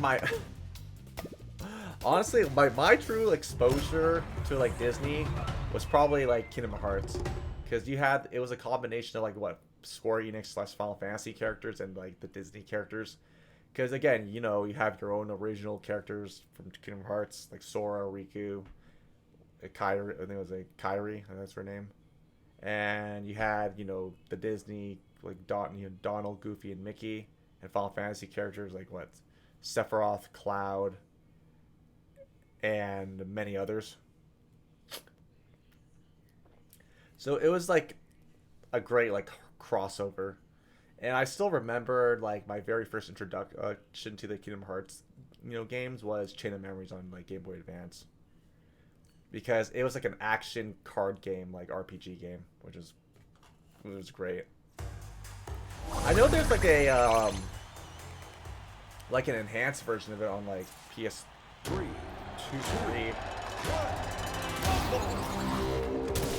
That like, you know what? One of these days, I think I wouldn't mind like, you know, getting into it.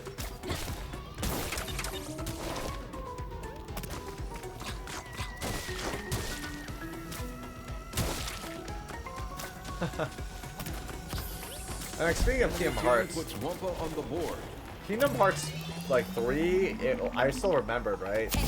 Like, oh, all the hype and anticipation towards that game. Because what, Kingdom Hearts 2 came out in like 2005. It was over the decade for like the next like direct sequel, quote unquote, which it really wasn't. Because you have to play. It's not like you can play 2 and play 3. You know what's going on. You have to play the other like in between games, like 2.8 or some other shit. Like the overall like a lot of it's like super convoluted, and I admit that like after I played 3, it was kind of like, you know, mid, whatever. Like arguably, I think 2 is like was much better. You just watch like a 40-minute, you know, YouTube documentary on it, or someone like, you know, telling the entire timeline of Kingdom Hearts. So after 3, I thought it was like, yeah, I guess everything's done, no more Kingdom Hearts. And then it was like, I forgot when that trailer came out for Kingdom Hearts 4. And I saw like some of the gameplay of Kingdom Hearts 4, like, holy shit, they're going? Yo, let's fucking go. It's like what? It's like, you know, Redemption Arc. For like Kingdom Hearts. And okay, I can't wait, right? To give it another try. So I'm hoping that like, well, just imagine, right? This year they have like a trailer announcement for Kingdom Hearts 4, and then it gets released like, let's say like next year. So not only do I get to play Final Fantasy's like 7 Remake Part 2, but also Persona 3 Remake coming out, and some other games too. It's like, if Kingdom Hearts like 4 actually gets announced, comes out next year, I think I'm living in like the golden era, right? Like I get the trifecta of the 3. Your team pulls ahead. It's getting too close to call. Oh shit! It's getting too close to call. Enemy team boosted. Okay. Either team could take this one. Oh, fuck you.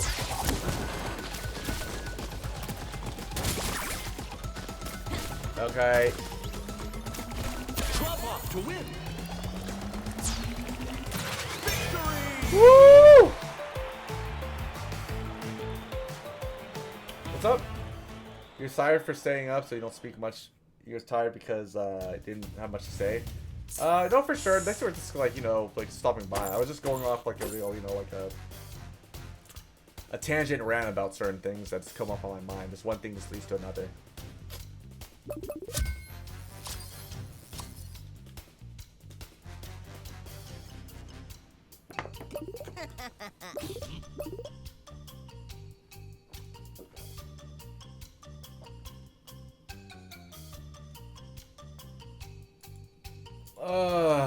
Man.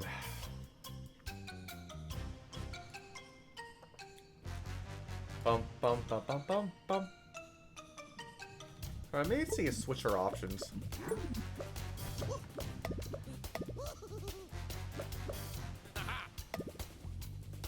Oh, I can't get them yet? Damn it. Alright. Let's just try to climb to rank 1. But we're gonna see. A little tired. I gotta wake up early tomorrow for work anyway. But don't worry. I mean, the trade-off is that it's online too. I remember like my other like job itself, that I had to wake up pretty early in the morning, just drive, and just to beat traffic. Like, it's online. I would say this like job right now compared to my other job, it's a lot more tedious, but it's doable. I mean, maybe like in the like next year we'll see how it happens if I find another job. It's great because I'm, you know, one of these days I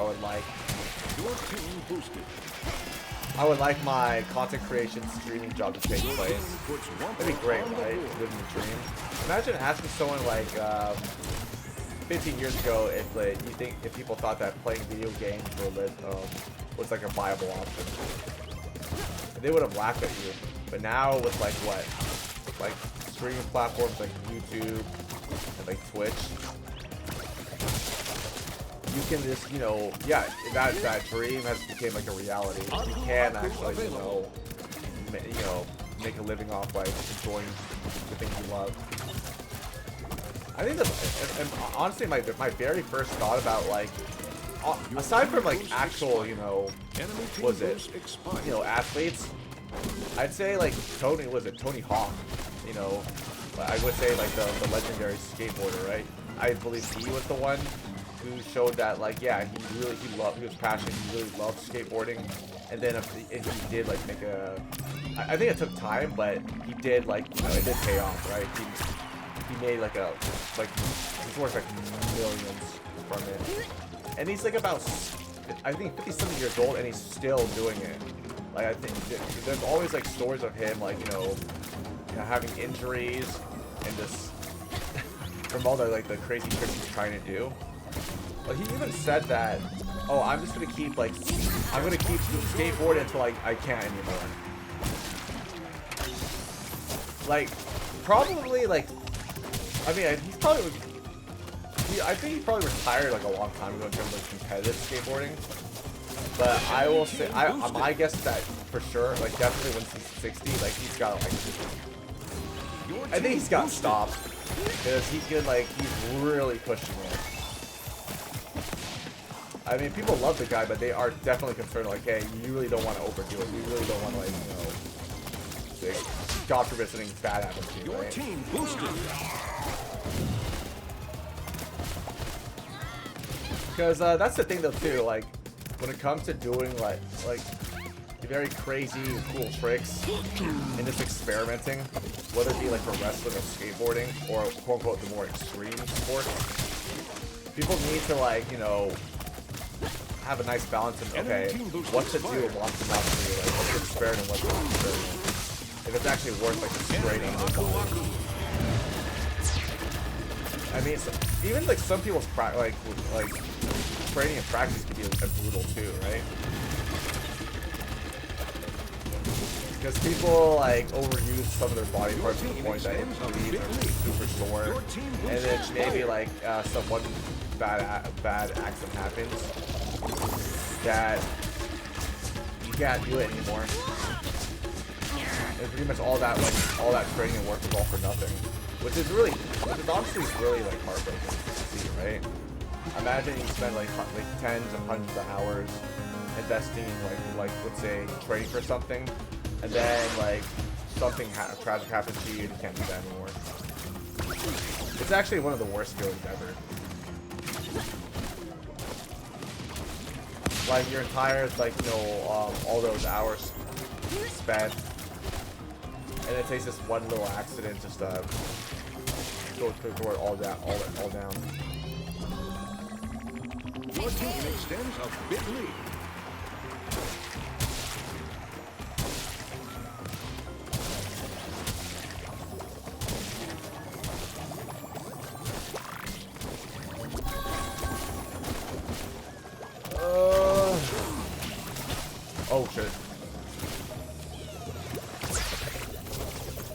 Follow him. Throwing burgers. Your team boosted.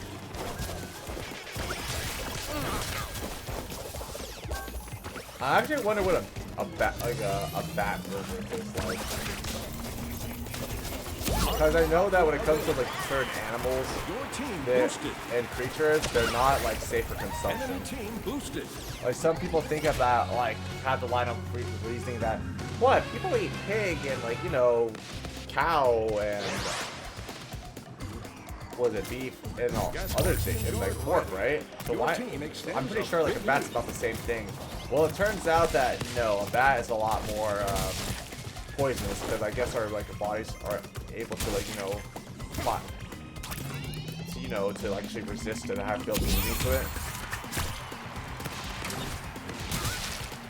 I know I actually looked at certain, like, I was curious, and I actually went in, like, YouTube videos, there are actual people Your team who, boost like, eat, expired. like, bat soup, or just bats in general, like, Enemy jeez. team boost expired. You actually might get, like, severe food poisoning, you might die from it. I don't know what kind of, like, disease you might be, like, falling out of that.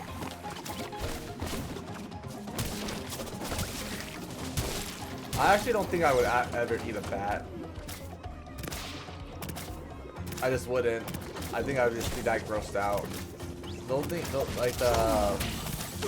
In terms of just like exotic foods I've ever had, I've had like alligator, and I've had like balut. I think like when I had balut when I was little. I never honestly knew what balut was. Growing up. But it turns out, because I thought, oh, it's just like egg, right? But it turns out it was more. It turns out it's like an egg embryo, not fully alive. And then even after the thought, I would be like, ew, I don't want to eat it anymore. But it's pretty delicious.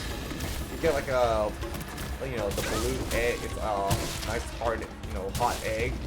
You crack open like the shell a bit.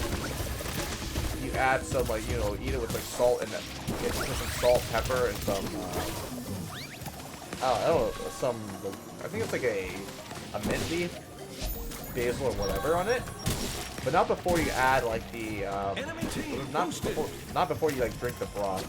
That's like the honestly one of the best parts of eating like a balut. Enemy team boosted. Your team boosted. So there's that.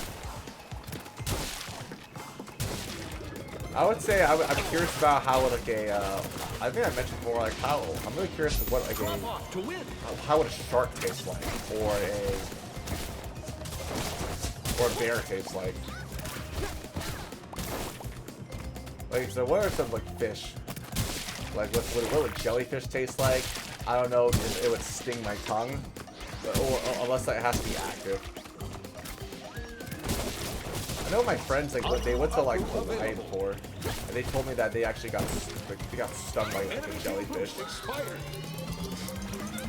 Your team boost expired. Victory! I think from what I read, let's see.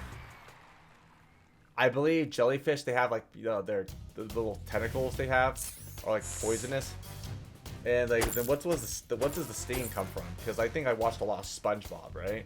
And whenever like they like with Patrick or SpongeBob, they go jellyfish collecting, and then like there's that one episode with Squidward. He was all like he had to wear like he was trying to like catch what was it? SpongeBob and Patrick trying to make him go with them to like catch a jellyfish. Garbage dump. Or go jellyfish hunting, and it would just sting him. And as well as that, there's that one episode in which a couple one, like SpongeBob, he had like a bunch of jellyfish at his place, and they were just partying, like and they annoyed the hell out of Squidward as usual, and he decided to like have like play his like clarinet really loudly in front of an amplifier, and they stung him. And there was another one in which I think it's by far one of my favorite episodes. Like SpongeBob, he decided to like bring it's like jellyfish jelly into like the Krusty Krab, and he would decide to like eat it with his with his sandwich. And there's that one guy who goes, "Hey, all you people, will you listen to me?" And he decided to share like the jelly with everyone else in the store. So, and then pretty much that's when like what was it, Mr. Krabs? He pretty much made SpongeBob collect all the jellyfish, and then like brought over to Mr. Krabs to like into his like little like slave factory in order to produce more jelly by just like kind of abusing and just like grinding up the jellyfish. But eventually, the jellyfish got their like revenge on him and stuff Mr. Krabs. He actually thought that he could get away by like riding like his little factory bike, the thing he needed in order to like continue operating all his machinery.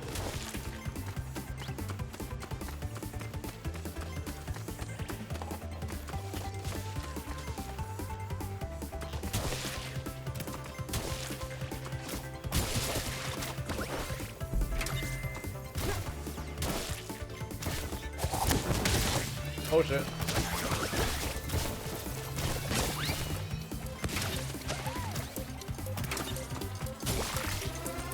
Oh shit.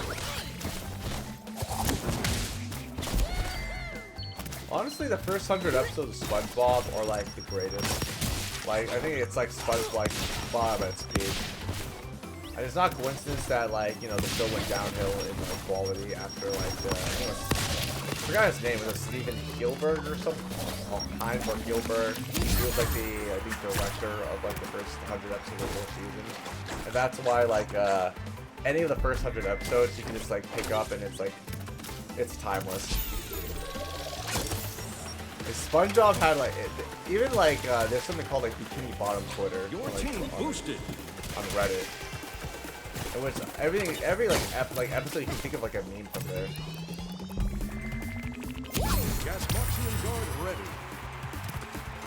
So that's always like a treat. I still remember like I watched like the newest SpongeBob episodes with friends, just for the heck of it. As well, even when I watched like the what was that, the Patrick Show, I was like I hated it. It doesn't like nothing comes close to like the original SpongeBob. Because like at least like the humor itself, it was dumb in a very clever and in a good way, right? But the other one is just like I guess the creativity, this thing kind of like just went downhill.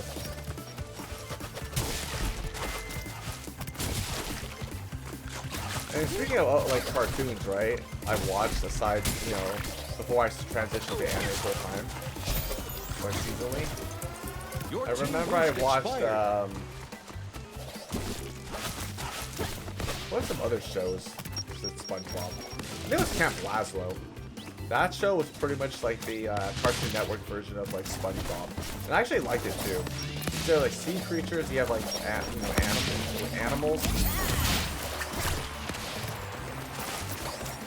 that just like it's good to go in their like day to day like lives of doing their camp activities and other silly shenanigans. Good time. Same with Ben 10. Same with Ben 10. I think that's one of like the peaks of my like childhood.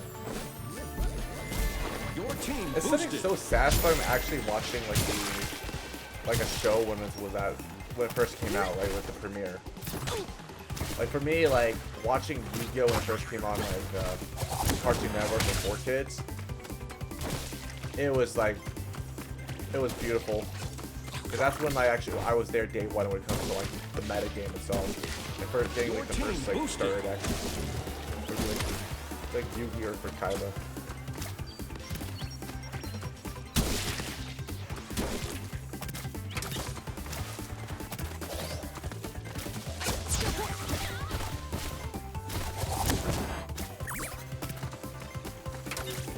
Okay, gotta get smart. Come on, lock it.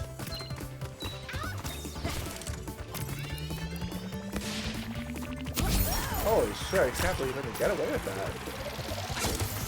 Woo! Look, I transformed myself into a ball. It's awesome. Whee! Gasmoxian guard ready. Oh, shit. Your team boost expired.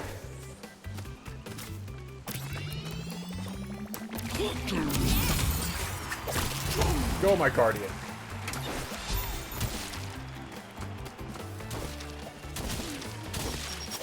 Yo. Oh shit. Ball. Ally bonus bet.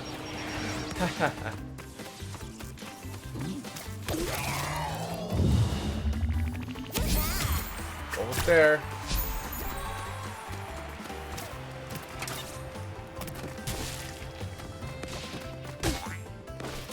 This is the soundtrack. Imagine like I play like volleyball in real life and I use this. Bombs away. Oh shit. Get away from me.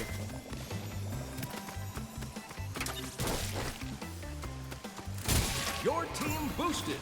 Oh. To win. Okay, let's get a full. Woo!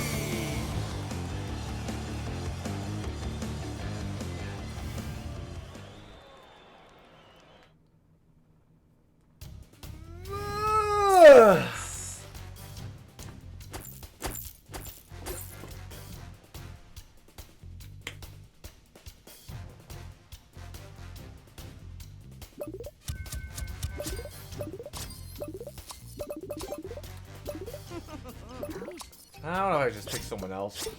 Yeah, I played so much with Batty, so let's try someone else. I'm definitely keeping this. Was it? No.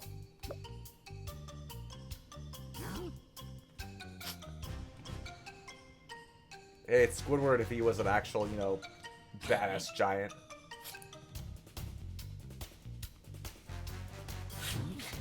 Ugh. Yeah, the worst thing about like if it's like hot and you don't have AC, it's like kind of hard. You kind of your nose is like stuffed. It's hard and it's hard to breathe. You have allergies and then it smells. That's like the worst like scenario possible.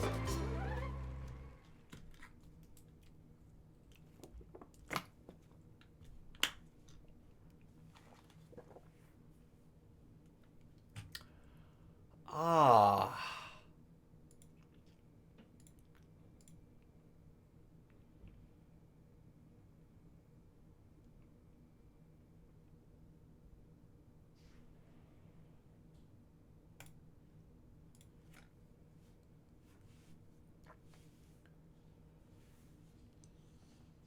Hurry up, unload. What's with the... I mean, hey, I mean, I don't think like the Wi-Fi I got was like that, you know. Okay, it's not like the #1 plan, but it's like way better than what I had before. I had pretty like near like, garbage like Wi-Fi, and I honestly thought like this entire time like it was my PC was the problem. That was before, and then once I started to streaming, I got like friends help me out, you know, just like recommend me like the what's the parts to get to make for the computer, just go ham, and just, you know, here I am now. And honestly, yep, having dual monitors is pretty sweet. I mean, I was fine with having like one monitor, but actually like, you know, trying it out and seeing like friends having it, especially for gaming, it is such a game changer. I know some streamers have like 3 monitors, right? You have just like one, you know, to do your main thing, the other one's like for like, you know, tabs, and then you have another one just for like chat.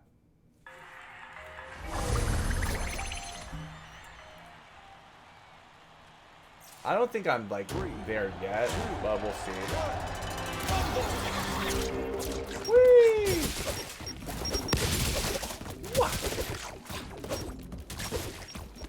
Let's get her guarantee. Your team puts Wumpa on the board. Your team boosted. Dude, I kind of like how like Enemy team boosted. I don't want to say she's like really spunky, but like damn, like wow. Your team boosted. That's full of energy. Woo! I can like I can spin, kick in the air too. Yeah. Yeah, I think I've been playing a lot more of like, yeah, was it Crash as well as Bat Boy. So getting to play. Okay, her pretty nice too. Sandstorm available. I'm not. Nope. Come on.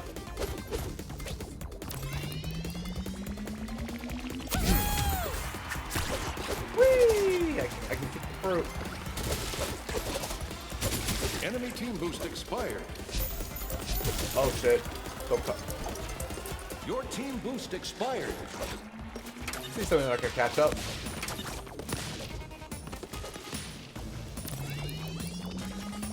Boom. Yes. Ow! What? Get out of my way. Oh.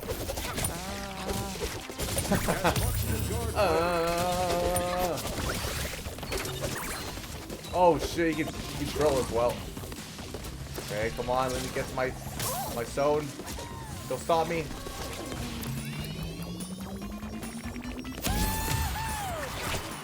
Oh shit, I can do an uppercut punch.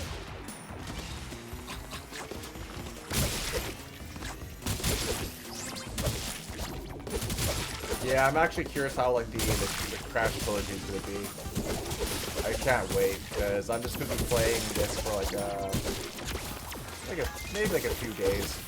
Then once I actually get back to my vacation from like my family, I will start to I'll start the trilogy. See when I'm actually gonna miss out on my childhood. Woo! Gotcha, bitch. Enemy sandstorm. Well. Enemy team boosted. Oh shit. Look how massive. Like, in terms of sandstorms, the thing that comes to mind is like Darude sandstorm. That one meme. Back in like early YouTube. God, the nostalgia just keeps hitting me. I remember listening to like it was like the mashup of like Super Saiyan 3 Goku and like Darude Sandstorm. It was just so stupid, but you know, I kind of have I actually have a weakness for like very stupid, funny shit. Gas marksman guard ready. Enemy team boost expired. Ally flame trap. Woo!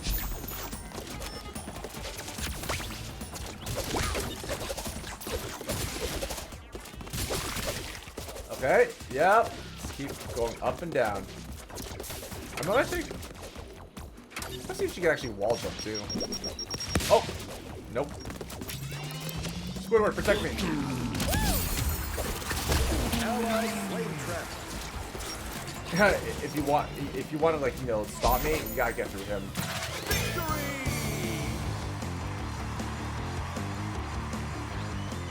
Oh man, that's a bad crack.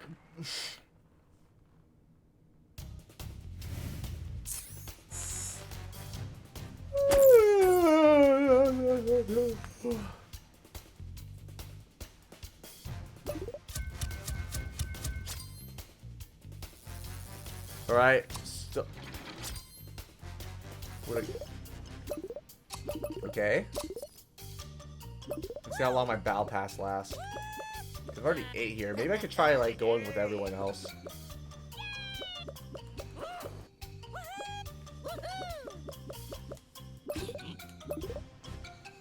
So let's get Block Girl. Maybe she should be the defender, right? She should be the one just like blocking everyone, if you know what I mean.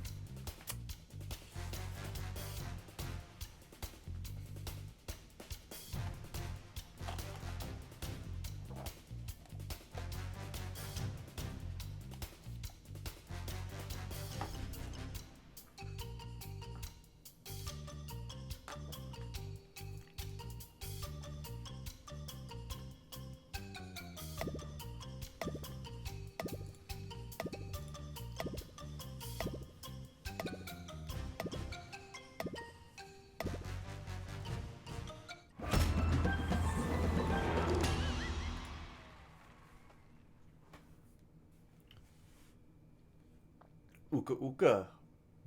Booga booga.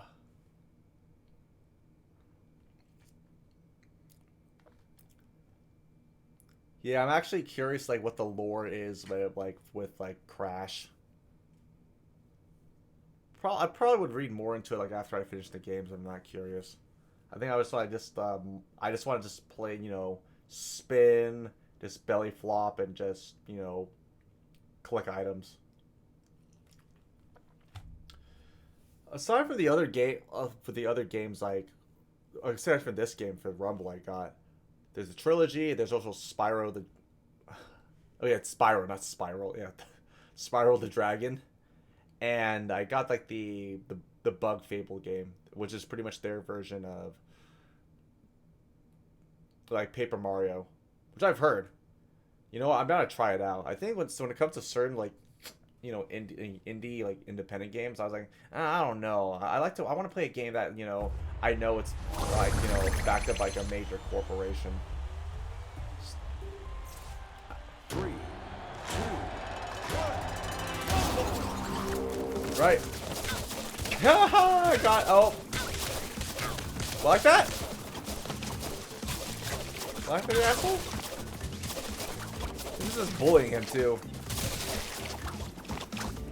Don't fuck with me, you're gonna get the block now. Your team puts Wampa on the board. Don't worry. You know what? Maybe that's my job. I'll just be a blocker. Your team boosted.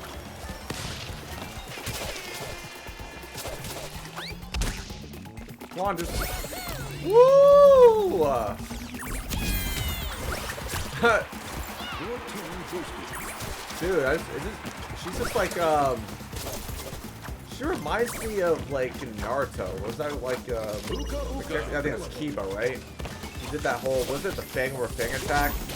Where he's just in mid-air just doing, like, a drill move. That's cool. And it turns out, like, I thought that, like Crash, he was, like, a, what was it? Fox? But it turns out he's, like, a Bandicoot's an actual thing. I actually did not know that. Again, I still remember playing my first introduction to the Crash series was, I forgot, what was the PS1 game? I remember like my cousin, right? He was in high school and was like what, 5 or something. He brought like my house like the PS1, and he had like a bunch of games. He had this one fighting game in which, like, okay, it's just normal, you know, fighters, and then they had this, you build up the meter, and you have the special ability to transform into like your animal state. I gotta look that up. I don't think it was Tekken. Some other fighter. And then they had like, I think it was Spyro and then Crash. And then there was Frogger too. Like, Frogger was great.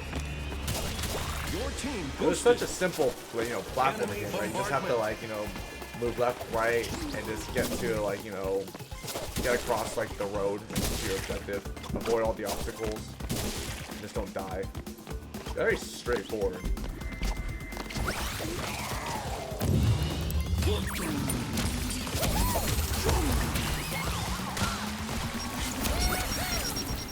Woo! Fuck off!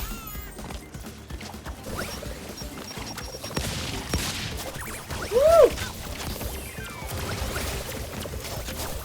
Dude, this is so fun. Get out of here, let me take that. Your team boost Walk me off, that's my job. Yeah. Not only am I an actual, you know, block, but I actually have like a wall too. So my job should be just like, I think I should just be a defender. Why not?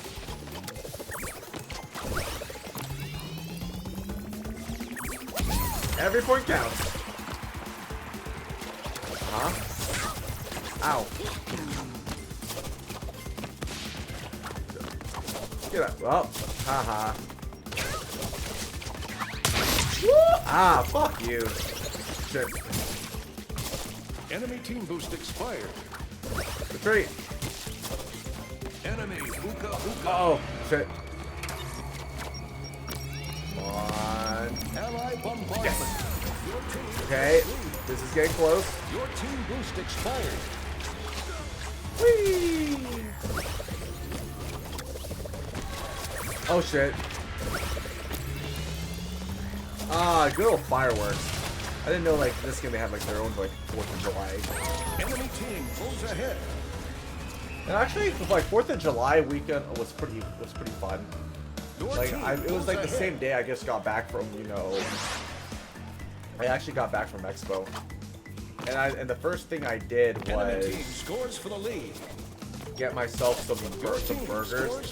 One more American way of celebrate 4th of July is just like witnessing fireworks while getting a nice It's gonna be a close one. cheeseburger. It was great. I know while I was gone for like in fourth of July for like Your team most of the boosted. for 4th of July, right? Is that I noticed like my brother, he was playing. What was that one game? Ah yeah, Final Fantasy 16. Team pulls He ahead. wanted to play it too because I was pretty much was like, pausing it for mostly just because I'm streaming it. Enemy team pulls And ahead. then you know what? I even like watched him play it to see how he is in the beginning, and he actually had the Uka Uka. like the assist like gear and items, right? So like it pretty Enemy much team like boosted. what I understand with like my from what I read is that there's no like an easy, medium, hard mode or difficulty in Enemy Final team Fantasy. boosted. But Your you have team like boost assist expired. like garments in which that okay. You could probably like you can like slow down and read your opponent's like attacks, and you just press like the R1 button at the last second to dodge them. So pretty much you get yourself like a little like Sharingan or like Spidey senses type of like a thing with your main character, which is kind of like like baby mode. In which I know like my friends would make fun of me if I like put that on, which I didn't. I just learned how to dodge like the normal way. Enemy team boost expired. I mean, doing the dodges in the game, like it's not that bad once you get used to the timing. But parrying, it's a different story. I think that's a lot harder Enemy because you bombardment. have to like get the parry to attack right when you attack. And the timing's very narrow. I'm pretty sure there are like quote unquote like parry masters in the game. Or just tutorials in which like, oh, how to parry like a boss. The game has already come out like in about like what 3 weeks ago. Damn, like I don't remember like a game like that came out like well Resident Evil was pretty fun too, but this one was just like it just hit all the right like boxes for me. Like the cinematics, the visuals, and everything else was just phenomenal. It's like I guess that's gaming now. It's like you're in a movie, but at the same time you're playing in it, like the game in a movie.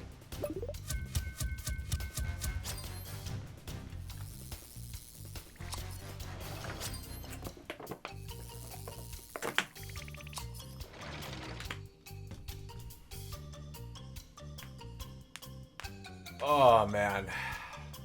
Done.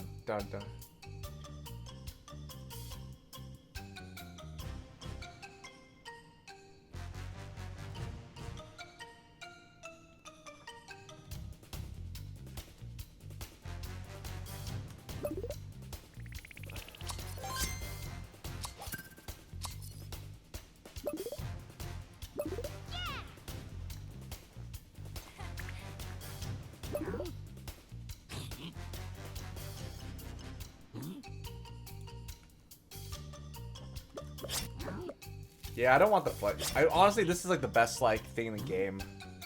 I guess it's I mostly just see with Squidward and just like the healing fridge. And speaking of fridges, I gotta check like what's like still left over. Like sometimes the worst thing is that you don't realize like certain items just expire in your fridge. Like milk, for instance. Like I don't bother to check the expiration date. I remember one time I was trying to make cereal and then I just poured milk in it, and then I took a bite of it, and I was like, oh my god, like, God, why is it so sour tasting? It's gross. And then I checked it, and like, oh yeah, this is like a week, like 1 or 2 weeks past its expiration date. It's like, yikes. That was like, oof. I don't think I got like a. It's rare for me to actually get like a full on stomach or ache or like food poisoning from it. I think there are a few times that it's rare I get like food poisoning. I remember back in high school, I had to constantly keep going to the bathroom a lot. I don't know why I had to, and then later on it turned like I had to go to a doctor about it, and they ordered me like electrolytes or some type of like special electrolyte medicine, in which I had to keep drinking in order to get like my shit to stay solid. I'll say that. Or just like literally trying to get my shit together. Shit. Ha! Enemy Oh, I team can't wall jump on the board.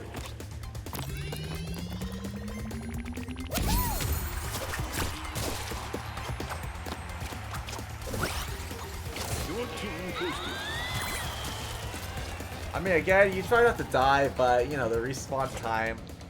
You know, every second matters. I gotta realize that. Jeez.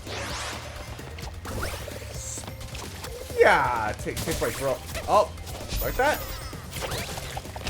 Oh, let's go after this guy.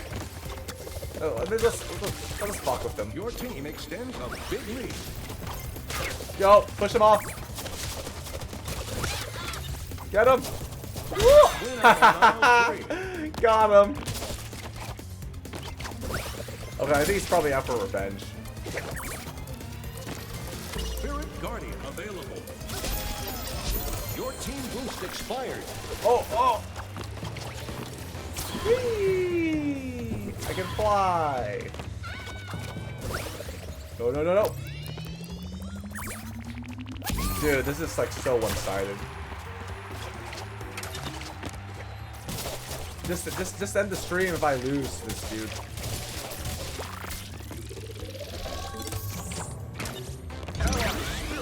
Yep, the power of the lolly.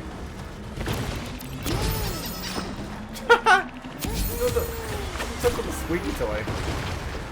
Is there like a dog here? Me smash. Your team boosted. Boost.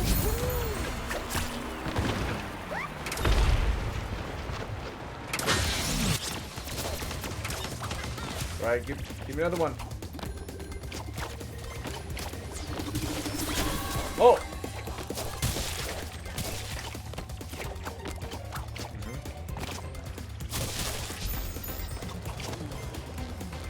Okay. Your team boosted. All right, that should do it.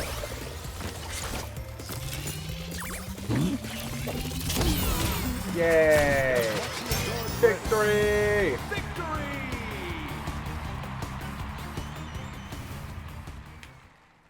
I mean, I shouldn't really celebrate. I mean, it's good that I won, but sometimes I kind of like a nice little back and forth type of game.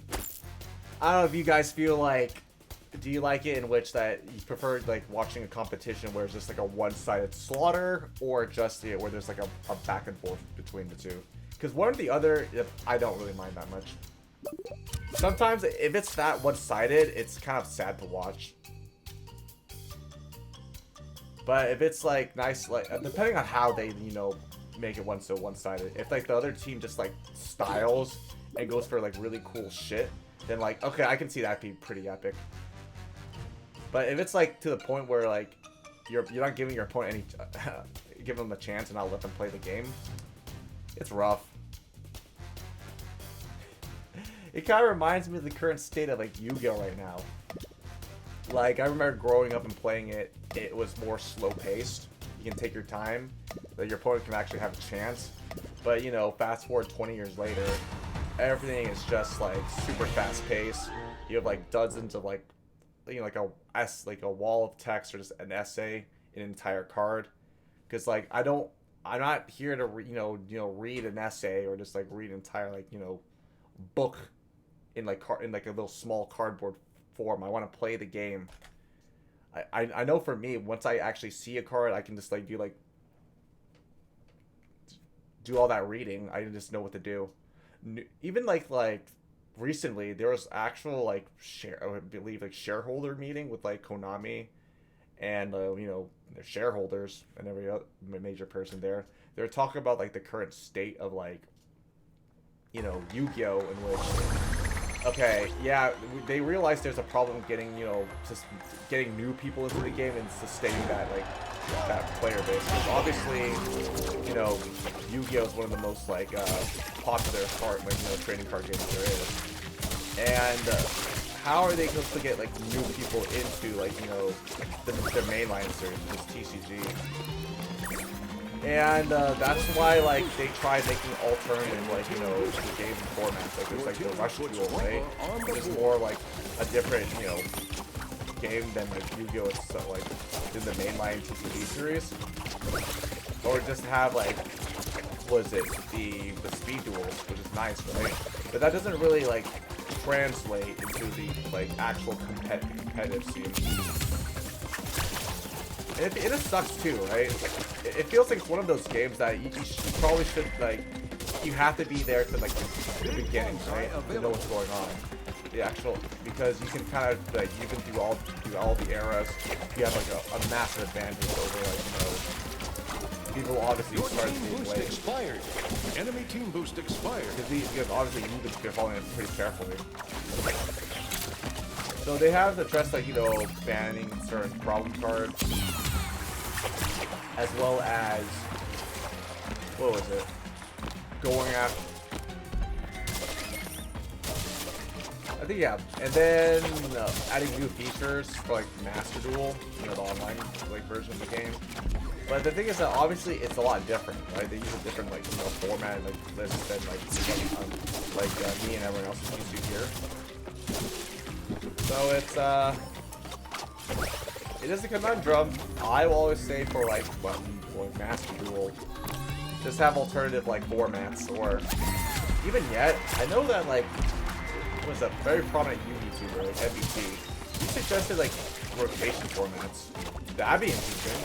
Because I've played Hearthstone, they have their own like like every 2 years, right? There's like they rotate or like certain like sets from the past previous years cannot be used, and that actually it actually brings together like Jesus Christ, like actual creativity and deck building. Because obviously the card game itself, right? Like for like competitive trading card games,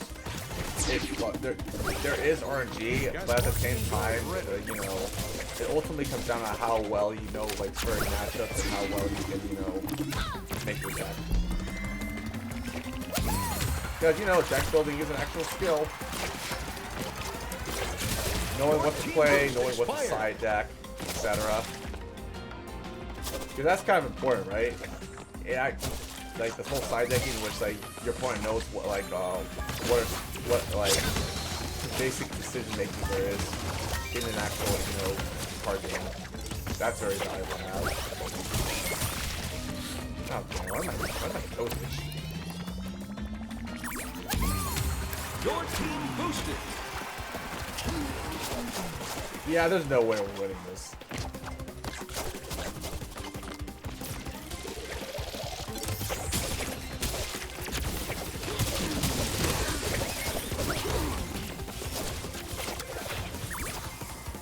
Ah, oh, shit.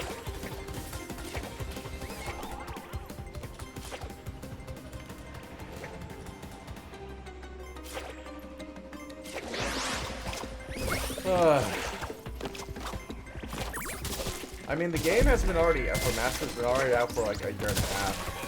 So there's always still a lot more they can, do. Because their recent updates have been pretty great. Like the live duel, that's actual, more content for people. You just want to just go, instead of dueling, just like, commenting by your own duels.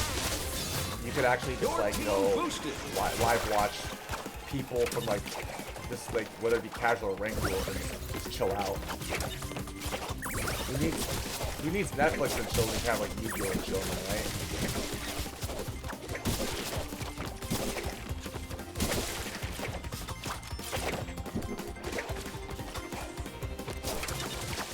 And speaking of like Netflix too, I am looking forward. Well, I would say the next Netflix project I'm semi-curious about is One Piece. I know that, like, you know, live action, like, adaptations in general, like cartoons, or even anime itself has in the past not been, there's really no, like, positive, you know, reception to it. Like, for instance, the most infamous one was, the very early ones was Dragon Ball Evolution, and then we have Death Note 2. So people thought that, oh no, they're just gonna, like, ruin, like, One Piece, right? But from what I've been hearing, there's like it's a mixed bag, meaning that, you know what, the trailer is honestly not bad, and that from what I heard, like Oda, the author of One Piece, right, he is involved with the project too, so you know there's something to look forward to that, and people are cautiously optimistic. Right. I mean, same thing with the whole Cowboy Bebop, and then that turned out to be like not as great as people thought it'd be.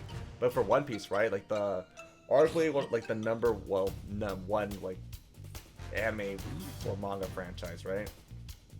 It's been like going on for over like 20 years, and we don't know where the hell are they gonna like get the treasure. I wonder how the ending is gonna be. Like, oh, okay, the treasure was in our heart the majority, because it was in our hearts the entire time. I don't think he's gonna pull something that cliche. And the thing too is that Oda, like, he started One Piece when he was in his 20s. He's like 40 right now. So you know what? That's pretty good. There's like no, you know, signs of him like, you know, passing away anytime soon. Except the fact that, like, obviously, right, if he overworks himself, that could be an issue.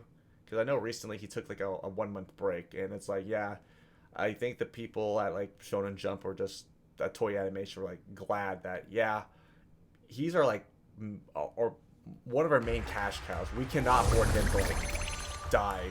They would do everything in their power just to revive him. Like they would need their own like set of like actual Dragon Balls.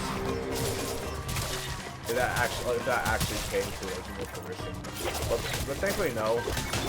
It's always good. Yeah, it's great that, you know, people are invested to like in the stories of like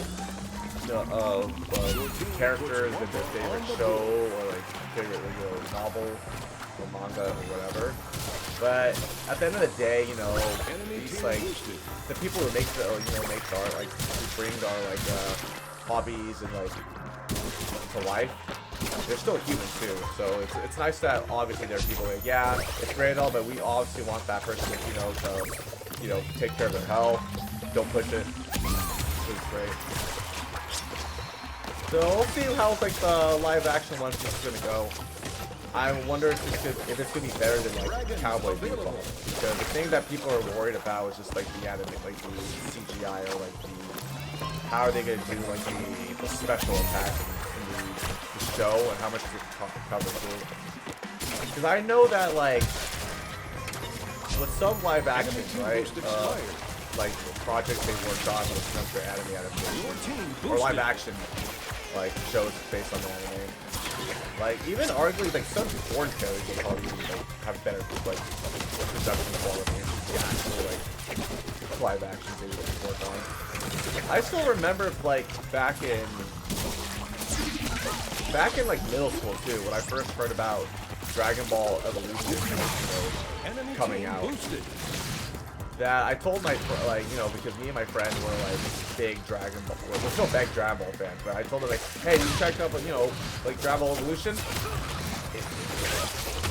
and he heard about it, and yeah, and I asked him, hey, are you excited to watch it? And he said no, because he said it looks like shit, and it turns out, and I wanted to prove him, I thought he was wrong, I wanted to check it out. I never watched it on theaters, but I think like later on I did watch it on like I watched it somewhere else, and it turns out, yeah, it was pretty garbage.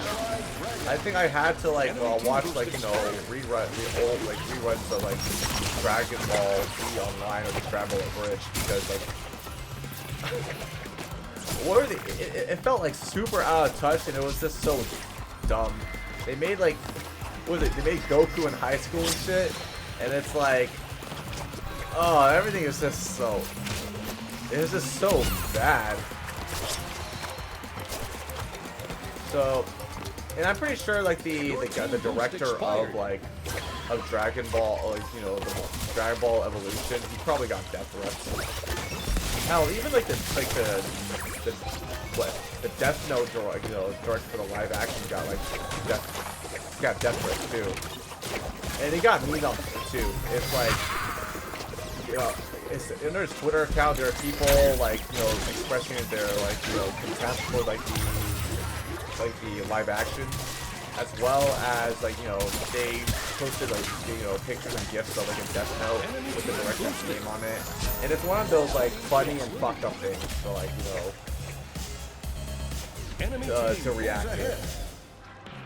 Like it's like that one meme from SpongeBob, right? When he's looking at like the two books, right? Whether to say that okay, that's funny as fuck, or is like this is so fucked up, Like sometimes people like laugh at really inappropriate shit, right? I know people are just weird.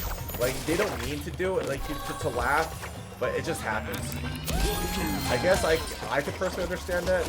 There are times that like whether I like with friends or family, they say something, I know I'm not supposed to laugh, but it just happens, and like I like afterwards like fuck, I forgot, I actually regret it. I'm sorry, Like there's really no excuse, it just happens. And I need to like try to get better from that. Okay. And speaking of like Netflix too as well. I'm looking forward to what like I actually haven't watched seen the trailer of like Squid Game season season 2. Cause I remembered with like Squid Games I didn't really was considering watching it. I know like a friend told me about it to go check it out, and then like I was like I don't know about that. And then like the next few days I was having like dinner with my family. We're like a Thai restaurant, and my siblings like brought it up too about Squid Game. That I went on social media and like oh shit, it's really picking up steam. And I was like god damn it, I should have watched. I should have just took his advice immediately. So I told him about it, like, yeah, you're right. And I decided to, like, watch, Squid Game with him. I mean, he's seen it, right? But, like, who wouldn't mind, like, watching it again and, seeing my reaction to it? But that's fun. So, we did that, and, yeah. I could say that, like, for 2021, like, Squid Games was really good. And I always thought that, like, if they were going to... There was actually no need to do a second season. Because people are really skeptical whether or not that, like... If the second season can match, like, the quality of, like, the first season and the amount of hype. Because the bar is set pretty high.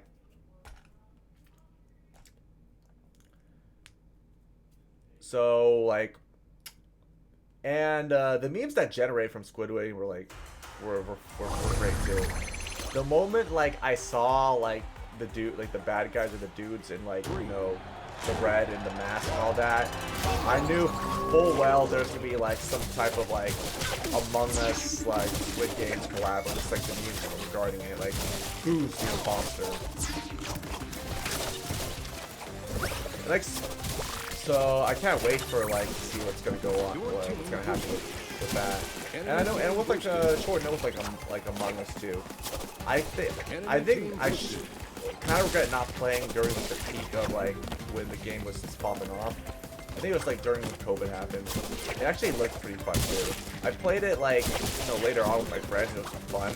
I think we just never got back to it. I'm just more into like playing like code games with like my friends online than I am with like Among Us. Like you have to have like a large amount of crowd in order to play that game. Oxide's UFO available. And it's actually hard to like, get a lot of people to like, you know, and schedule it. To get them into like, you know, Your team boost expired. party. Other Netflix shows too, like, yeah, I watched Squid Games. I remember last year Cyberpunk, because last year when I went to Expo they announced that. It was Edge Runners. So they just, because if anyone remember when like Cyberpunk the game like first came out, it had a bunch of problems and bugs and shit, and it didn't do so well. So I guess they decided to like pull up the old like the jellyfish like you know, container net meme, and okay, anime adaptation, which is like, holy shit, it was really enjoyable. I mean, you obviously don't have to like watch or play the game, like, you know, play the game. It's very similar to like Arcane, which you didn't have to play League of Legends in order to enjoy it, but obviously like you played it, that like, you know, you get a lot more of the, you know, the Easter eggs and the references. So, and I really enjoyed that. And after like that whole anime adaptation like on Netflix came, like a surge of players actually got into it. Like, and you know, like it worked. Like, holy shit. I think that's the key, right? If you have like a terrible like, you know, game on release, or terrible game in general, you just have to like make an anime adaptation and voila, or down to just, you know, watch it, down to just like, you know, give it another try. Because I still remember in Steam Charts there was like a resurgence with like the anime job for like Cyberpunk shit. And another thing too was that Enemy team boosted. I know that like they're doing like a Harley Quinn like anime adaptation like collab project. Because that was announced at like Anime Expo this year, or a few weeks ago. Team boosted. So it's like, you know what? I'm definitely down to check that out. Because I'm a big fucking weeb. But yeah, it's just, I mean, Netflix has its like, you know, hits and misses. I know that recently, right? Like that one Cleopatra, not Cleopatra. I think it was Cleopatra. I think it was like a documentary they had of like Cleopatra. And from what I've heard, like, it was like one of the worst, like low-rated things that people have ever, you know, seen. All like, even like in Rotten Tomatoes, all like the critics as well as the audience, they hated it. And here I thought, like, you know, Velma was pretty bad too, because from what and yes, I don't know if anyone's watched like Velma, but I watched like the first episode with like my brother just to try it out and go forward, and they took like a beloved like childhood cartoon and they just bastardized it. I guess they just try to like, you know, make it more like adult and for adults and make it more edgy with all the jokes. But it was just, so bad.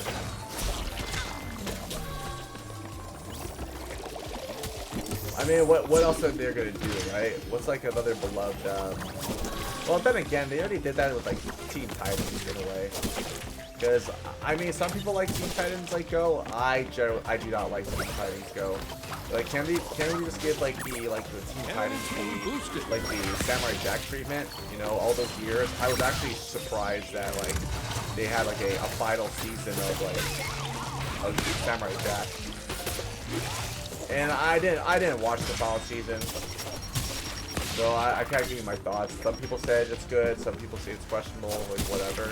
But the Teen Titans was just the more disappointing one, because that show, it never had like a conclusive ending. It's just like I'm kind of like you know itching for it.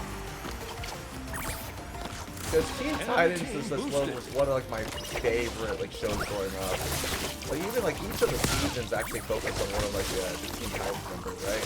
We had like one on Robin, Cyborg, I think Beast Boy, as well as I think Star.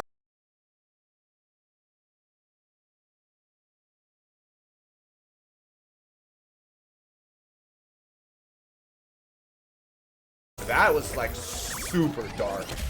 What I really liked, right?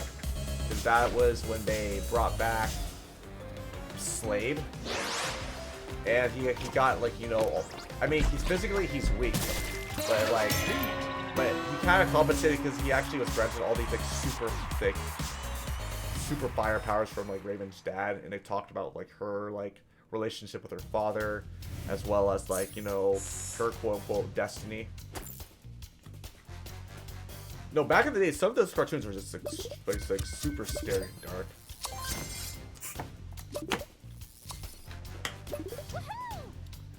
Oh man, watching like Teen Titans like on like, was it was like it was an adult, it was like Toonami. That was great.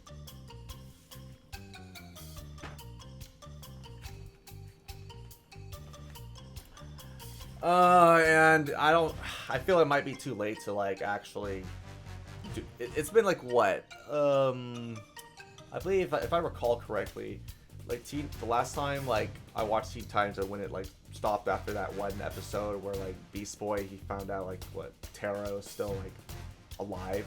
It was like 2006, so it's been over 15 years since like the you know, original Teen Titans like stopped, and it is kind of discontinued. So I don't know, so I guess they're going with the more like kid-friendly, was it, version, which is, yeah, Teen Titans Go. Like, I mean, if people like it, yeah, it's fine with them. For me, I just personally don't. Maybe because I'm more like a nostalgic dude. I'm curious about what other shows, like, I think even the new Ben 10, I don't even like. I think for me, like, the peak was like Ultimate Alien. I think they did like, was it Ben 10 Omniverse? I kind of don't like the new direction, or the new art or visuals. So like, there's that. Oh, hey, my siblings. They're asking me if I want like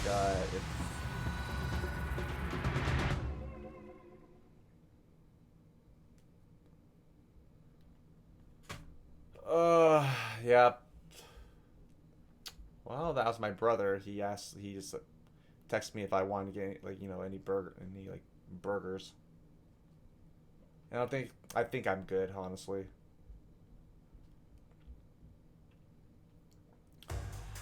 Because if I eat a lot, I think I'm just gonna like fucking like bloat. 3, 2, 1.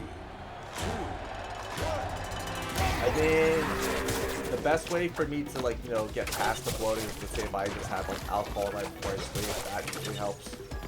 But obviously I don't want to get too reliant on it, right? If I actually have like, you know, get insomnia or can't sleep because of me eating a lot, Your team boosted. I don't want to be Enemy team boosted. I don't want to be like an alcoholic.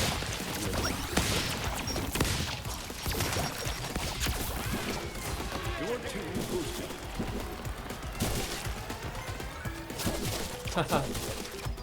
Your team puts Wampa on the board. Oh. Kapunawa available. Oh shit, that was my fall. Yeah. Go, big Kahuna. Oh. Whee! Enemy team boost expired. Buddha. Come on. Fuck you. Run. Yeah. Okay. Your team boost expired. Dude, it's so over for these guys. TNT drones available. Oh shit. Fuck you.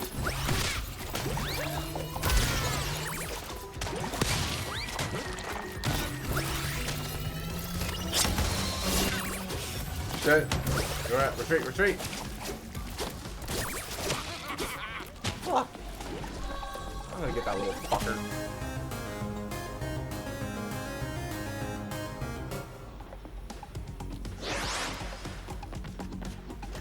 Okay, I'm gonna get that. Stop camping. Let me win. Oh, shit. Okay, I'll give them all a nice distraction.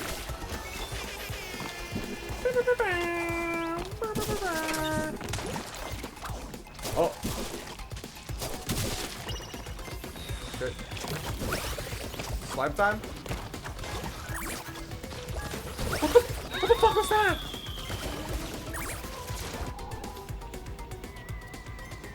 I don't know if that was just a glitch or I was just paying attention. What the hell? Your team boosted. Boost, boost, boost, boost. Whee! Oh.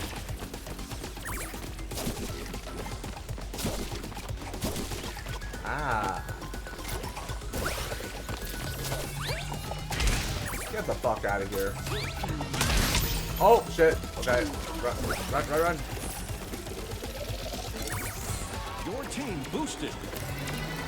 Oh, fuck you.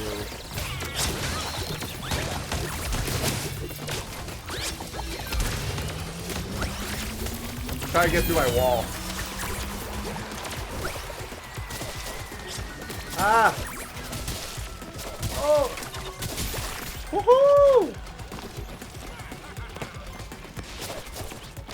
Ew. Gross. What is green? Want some?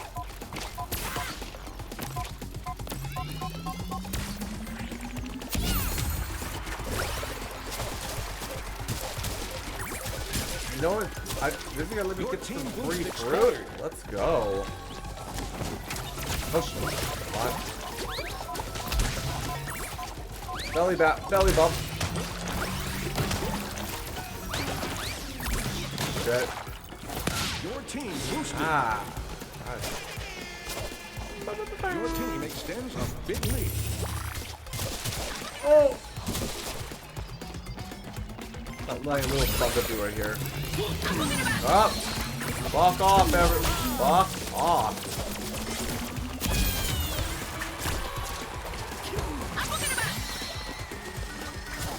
Woo! Holy shit. It's like the star power from like Mario only in this game. Your team boosted. Dude, I'm like so fast right now.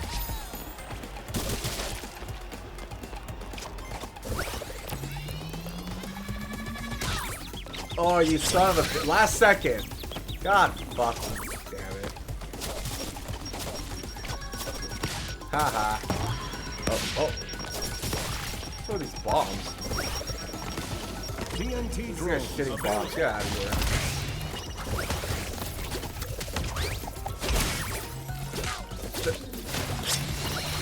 Your team boosted. Drop off to win. Come on. Woo! Oh, it's not me.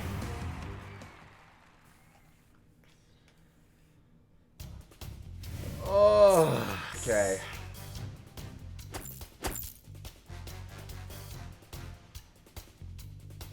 It's pretty good. I think, hey, okay, I'll equip that. I think I'm gonna, like, quit now.